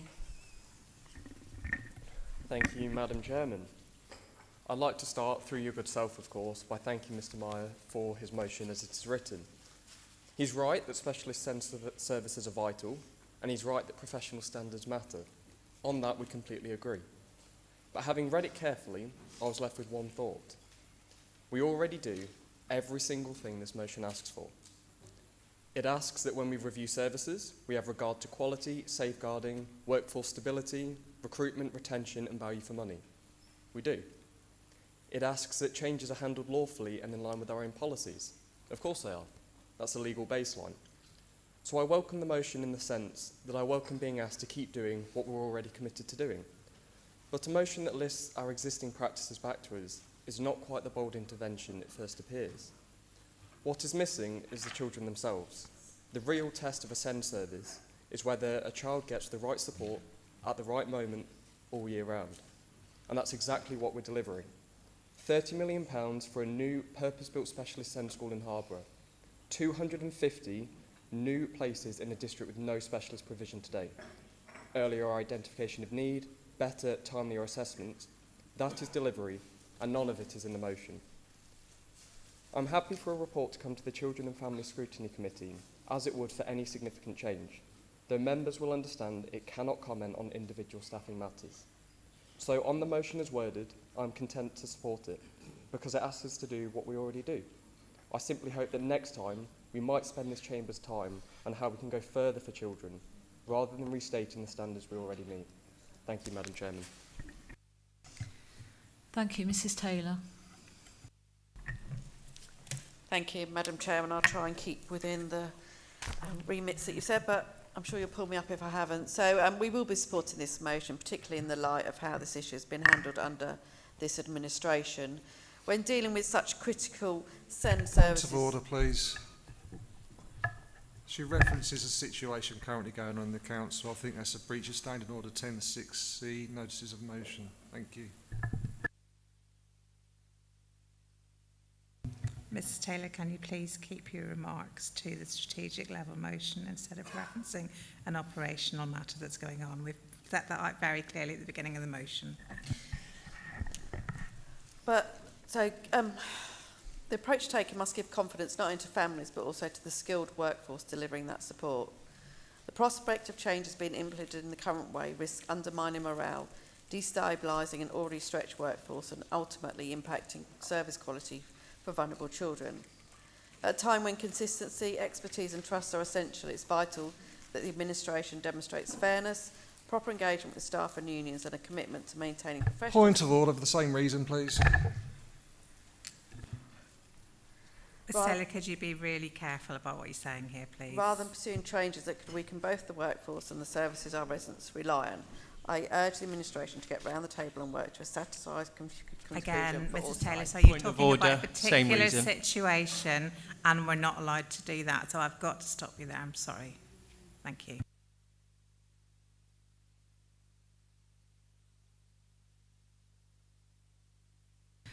Before I ask the next speaker to speak, can you please not speak on individual matters? Mr Squires. Thank you, Lady Chairman. I'd like to thank Councillors Mia and Mullany for bringing this motion before Council. I'm very pleased to support this motion because at its heart, it highlights something that I think every member of this Council ought to agree on, and that is that our SEND services are absolutely vital. I was a little shocked to hear of the millions that was shredded from the Children and Family Service under the Conservatives. But our SEND services support some of the most vulnerable children and families across Leicestershire, and our staff do an incredibly good job working in difficult circumstances. I'm very pleased that the opposition, Mr Mia, recognised that this administration is currently managing these services to a high standard and asked for us to keep on maintaining high professional standards, keep on ensuring safeguarding, keep on supporting workforce sustainability and keep on delivering value for money. To hear that from a Labour councillor, Lady Chairman, is music to my ears. They are the fundamental responsibilities of any council providing these services. I think it's important to recognise that these are exactly the principles that Leicestershire County Council, under this Reform UK administration, already upholds and under our leadership will continue to uphold. When we consider any changes to service delivery models, the focus must always be on the quality of support provided to children, the continuity of services. That is precisely why robust scrutiny and transparency are so important. The request within this motion for a report to the Children and Families Overview and Scrutiny Committee is entirely appropriate. However, it's also standard practice for circumstances like this. Scrutiny exists to ensure that decisions are properly examined, evidence is considered, and members can provide challenge to the governing administration. Lady Chairman, SEND services are delivered by highly skilled professionals who possess value experience and expertise. It's right that we continue to recognise the good work that they do. This council has a responsibility not only to provide services but to provide confidence. Confidence for children and families that the support they receive will remain high quality. Confidence for staff that the decisions are made properly and responsibly. Confidence for residents that public services are being delivered effectively and efficiently. Confidence that concerns will be listened to, and confidence that scrutiny is valued and acted upon. Lady Chairman, I welcome this motion because it reinforces the importance of those principles. It asks for the right questions to be asked, the right information to be provided, and the right scrutiny to take place. I thank Councillor Meir for recognising the ongoing positive work of this administration in respect of SEND services, and I'm happy to provide reassurance that this will continue under this administration. Thank you. Thank you. Mrs Bottomley. Thank you, Chair. So I had a little speech, but I'm going to add something to the beginning of it. Obviously, we all know we're here for a wider context that we are not allowed to discuss. That's absolutely fine. I completely respect that. I feel like we're actually being really insulting some of the comments that have been made today to that wider context. It's been widely reported on. No one in this room doesn't know what's going on. And actually, the way it is being talked about is really, really rude. And I'm quite shocked by the kind of dismissive nature of which it is being discussed. I do wholeheartedly support this motion because it is about protecting the quality and sustainability of services for some of the most vulnerable children and families in our county. This motion does not seek to prevent change, nor does it dictate how the services should be organised. Instead, it asks for transparency, proper scrutiny and reassurance that any changes will maintain the high standards that families rightly expect. Specialist SEND workforces provide invaluable expertise to children, parents and schools. If significant changes to staffing structures or qualification requirements are being considered, it is entirely reasonable that councillors understand the potential impact on service quality, workforce stability and safeguarding. This motion also recognises the importance of listening to staff and trade unions. Those delivering these services every day often have valuable insight into how improvements can be made while maintaining continuity for children and families. Seeking assurances that their views have been properly considered is simply good governance.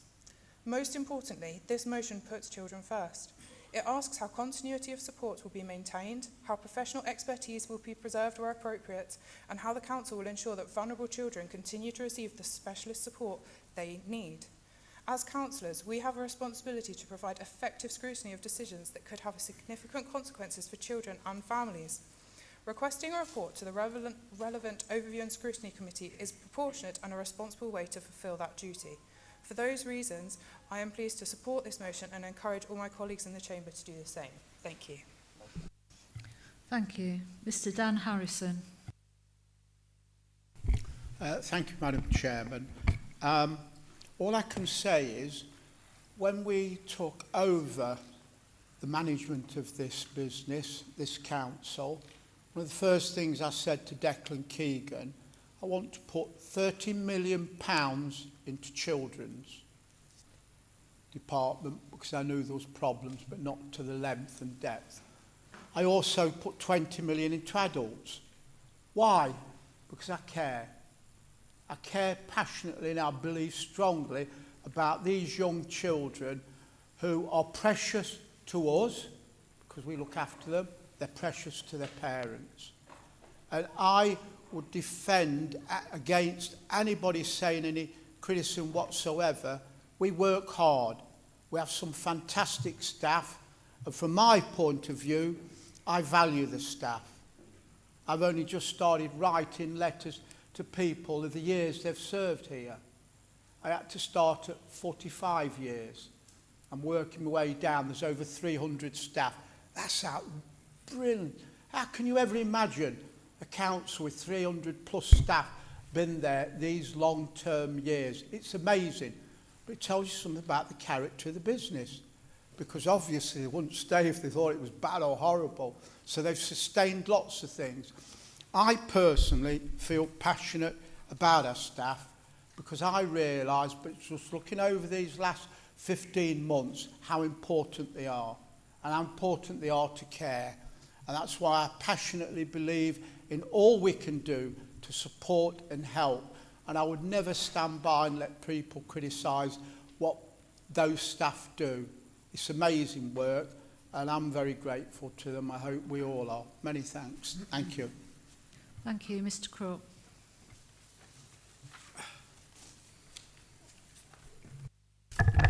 Thank you, Chair. Initially, I'd like to apologise for the point of orders. Staffing matters are dealt with by our head of services, not councillors. Breaches in this debate could have removed the administration from being able to contribute on this important matter. I've read the motion carefully, several times in fact. It notes that SEND services are vital for vulnerable children. We agree. It notes that the council should maintain high professional standards. Again, we agree.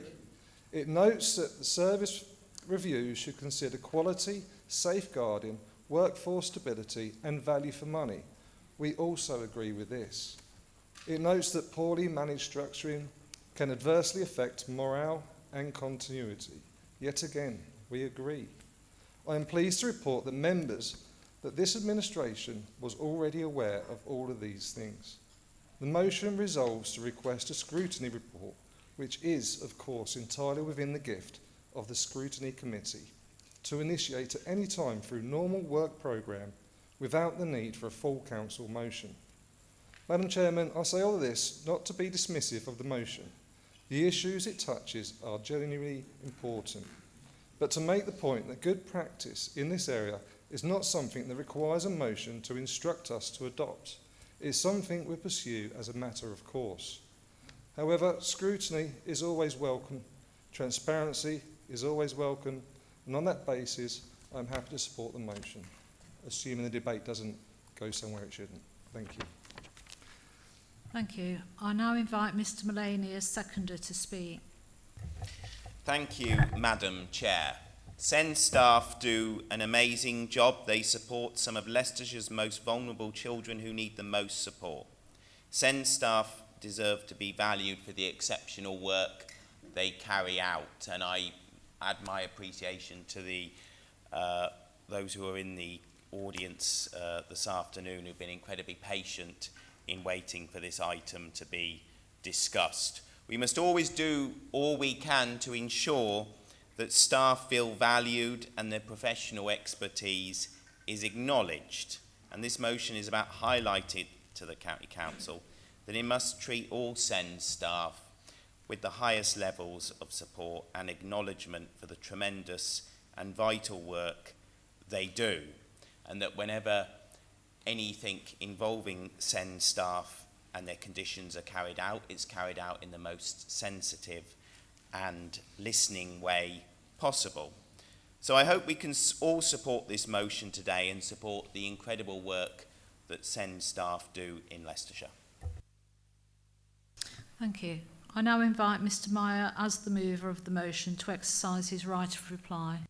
Cheers. Thank you very much, Madam Chair. I'm not going to take much more time up. I just want to thank everybody who's spoken on this and our staff who patiently sat through a long afternoon, especially with the England match on. I just want to say one thing, though. One thing of caution is that if the administration are thinking that everything is going swimmingly and everything's fine and they're doing everything that they're supposed to be doing and they're doing everything to the best of their abilities, as you say, then why are they getting the headlines that they're getting? Thank you. We will now move to the vote on the motion. Can all in favour of the motion moved by Mr Meyer please raise their hand?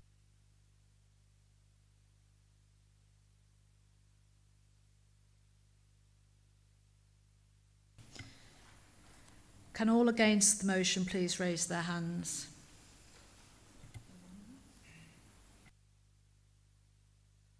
It appears to be unanimous, members, so the motion is carried.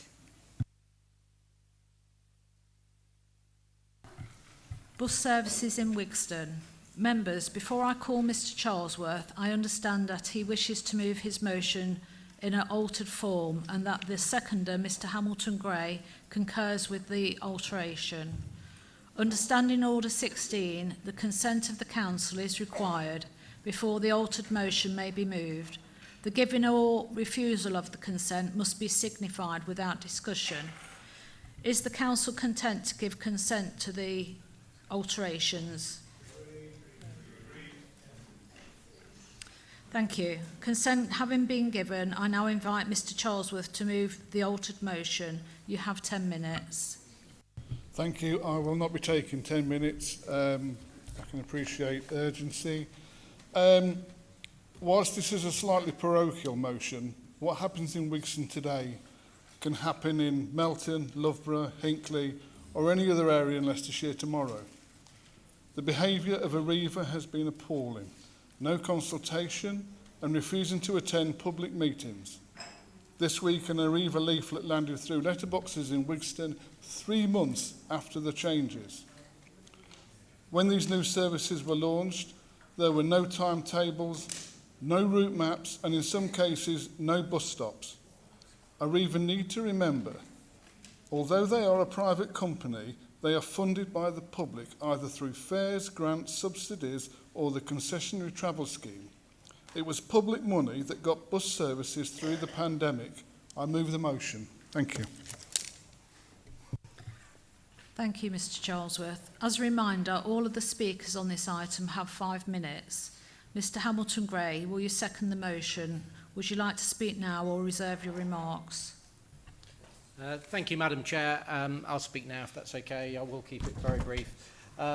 It's fully recognised that commercial bus services, service changes like these will have an impact on our communities. The Council will always engage with the operator to review those impacts and explore how they can be mitigated as much as possible. I can advise members that officers are already actively working with the community to fully understand any resulting gaps in provision. That information will be fed back to Aviva to enable them to consider any viable refinements they may be able to make. Officers will also consider whether any replacement provision is required.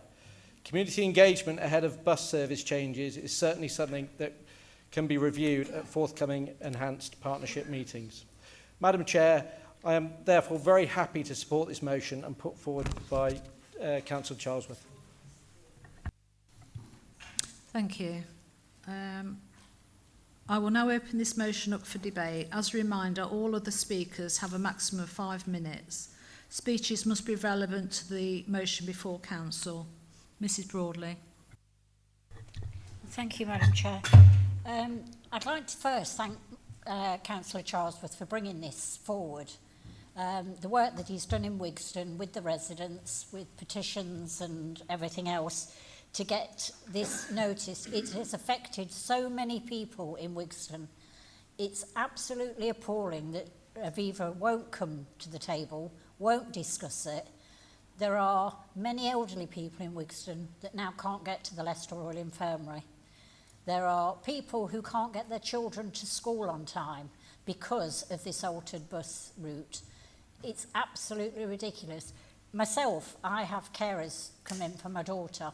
They can't get there on time because they come from the other side of Leicester and the buses don't run. I'm lucky enough to drive, but if I didn't, I would need to get two bus rides to get to the Leicester Royal Infirmary. It's ridiculous. They have not considered the residents of Wigston at all.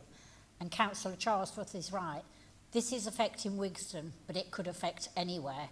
And I think we need to put pressure on these bus companies to actually come to the table and sort things out, because it's wrong. It's wrong. They're supposed to be there. How are they going to make profit? Because people aren't going to use them. Leicester Royal Infirmary want you to use buses, you know, because their car parks are always full. They can't get a bus to the Leicester Royal Infirmary without going into the centre and back out again, which is more expense for people. So I thank you, Mr Charlesworth, and I certainly support this. Thank you. Mr King. Yeah, thank you, Chair. So I'd like to thank Mr Charlesworth for bringing this motion. And I'm sure he and Mrs Broadley are fully aware these bus services, actually, they don't just go to Wigston, they actually go to Fleckney, and they actually, 1 hour comes to Kibworth. And actually, when these services were introduced, or being proposed to introduce, I recall raising some of the issues that you're talked about, but actually additional issues such as sending a double-decker bus down the country lane at the through Wistow, and sending it down Fleckney Road in Kibworth Beecham, which has always got parked cars on one side. And when we had a double-decker bus service before, they used to meet halfway along and neither could get past. So there are some real issues. Now, what's going on is, you know, it is a mess. And I know local MP Neil O'Brien has been also actively pursuing these. And I'm also aware that he also wrote to the leader about 2 weeks ago and hasn't had a response yet. So I'm just wondering if the leader can offer any insight as to when he might get a response and what the County Council's view on this is. Because, as you rightly say, it isn't just affecting residents in Wigston. And I mean, there are tens of thousands of people who live in Wigston, but actually along the bus route, it's probably hundreds of thousands of people, potentially, who could access, or probably 100,000 plus, I should think, because it goes all the way down Welford Road and into Leicester City. So I think it is really important, because coming back to the strategic level, enhanced bus partnerships, it's in the name, enhanced. It's meant to actually improve bus services and make public transport quicker, more reliable, etc., etc. I could go on and on about it, Chair, but I'm not going to. And what's happening here is it's not doing what it says it was going to do. And we've had a complex set of changes with different bus services. You need a bit of a to study the timetable, because you've got all manner of different services and numbers and lettering depending on where it ends and where it starts.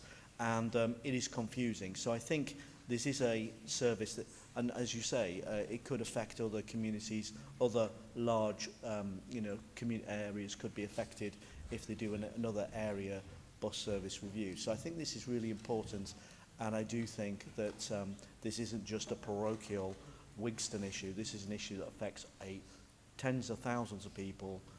It affects people in my division, probably Mr Fowler's division, Bruntingthorpe, and others as well. And I think this is something that needs to be looked into as to what we can do. Thank you.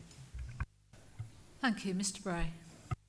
Just very briefly, we were supporting this motion and congratulate Mr Charles for bringing it. I just wanted to say, perhaps hope is all not lost. I think, because I have found over the last year, in sort of opposite to what he has, that have been very helpful actually in re-looking at timetables of bus services that have been taken away, and they've realised they're not quite so good. So don't give up hope, keep going, because, Madam Chairman, they have been very helpful to me in parts of Burbage, bringing services back that they previously removed. Thank you. Mr Piper. Thank you very much, Chair. And I too thank Mr Charlesworth for bringing this motion. A few years ago, as a member of the Mary Guppy group trying to save the Lutterworth Hospital, we sent out a survey to thousands of people in the Lutterworth general area. One of the biggest complaints that we had was the access to the LRI and the general hospitals because of the bus services. And some people were complaining that they were having to take 3 buses. One gentleman actually wrote that he could only get to the hospital by taxi, and it was costing him so much money he had to cancel his treatment because he couldn't afford the taxis. I think that the concern of the bus companies should be enlightened to the needs of the public, the people who need buses. And yes, I agree with what Mr Charlesworth has said. I agree with what Mr King has said, and I think that this is a very good idea. Thank you very much. Thank you. I now invite Mr Charlesworth, as the mover of the motion, to exercise his right of reply. Thank you, Chair. Thank you to all the contributions. Mr King's right. It's not just Wigston, Kibworth, Fleckney, areas around there. It has a wider impact, and I haven't given up hope, Mr Bray. I think Arriva will come back to the table, or they're still at the table, but they will realise there's a lot of empty buses running around Wigston at the moment to Kibworth and Fleckney. Nobody on them. They've made a mistake here. Public services are meant to make people's lives better. This has made people's lives worse. Thank you. Thank you. We will now move to the vote on the motion. Can all in favour of the motion moved by Mr Charlesworth please raise their hands? Unanimous. Anybody against?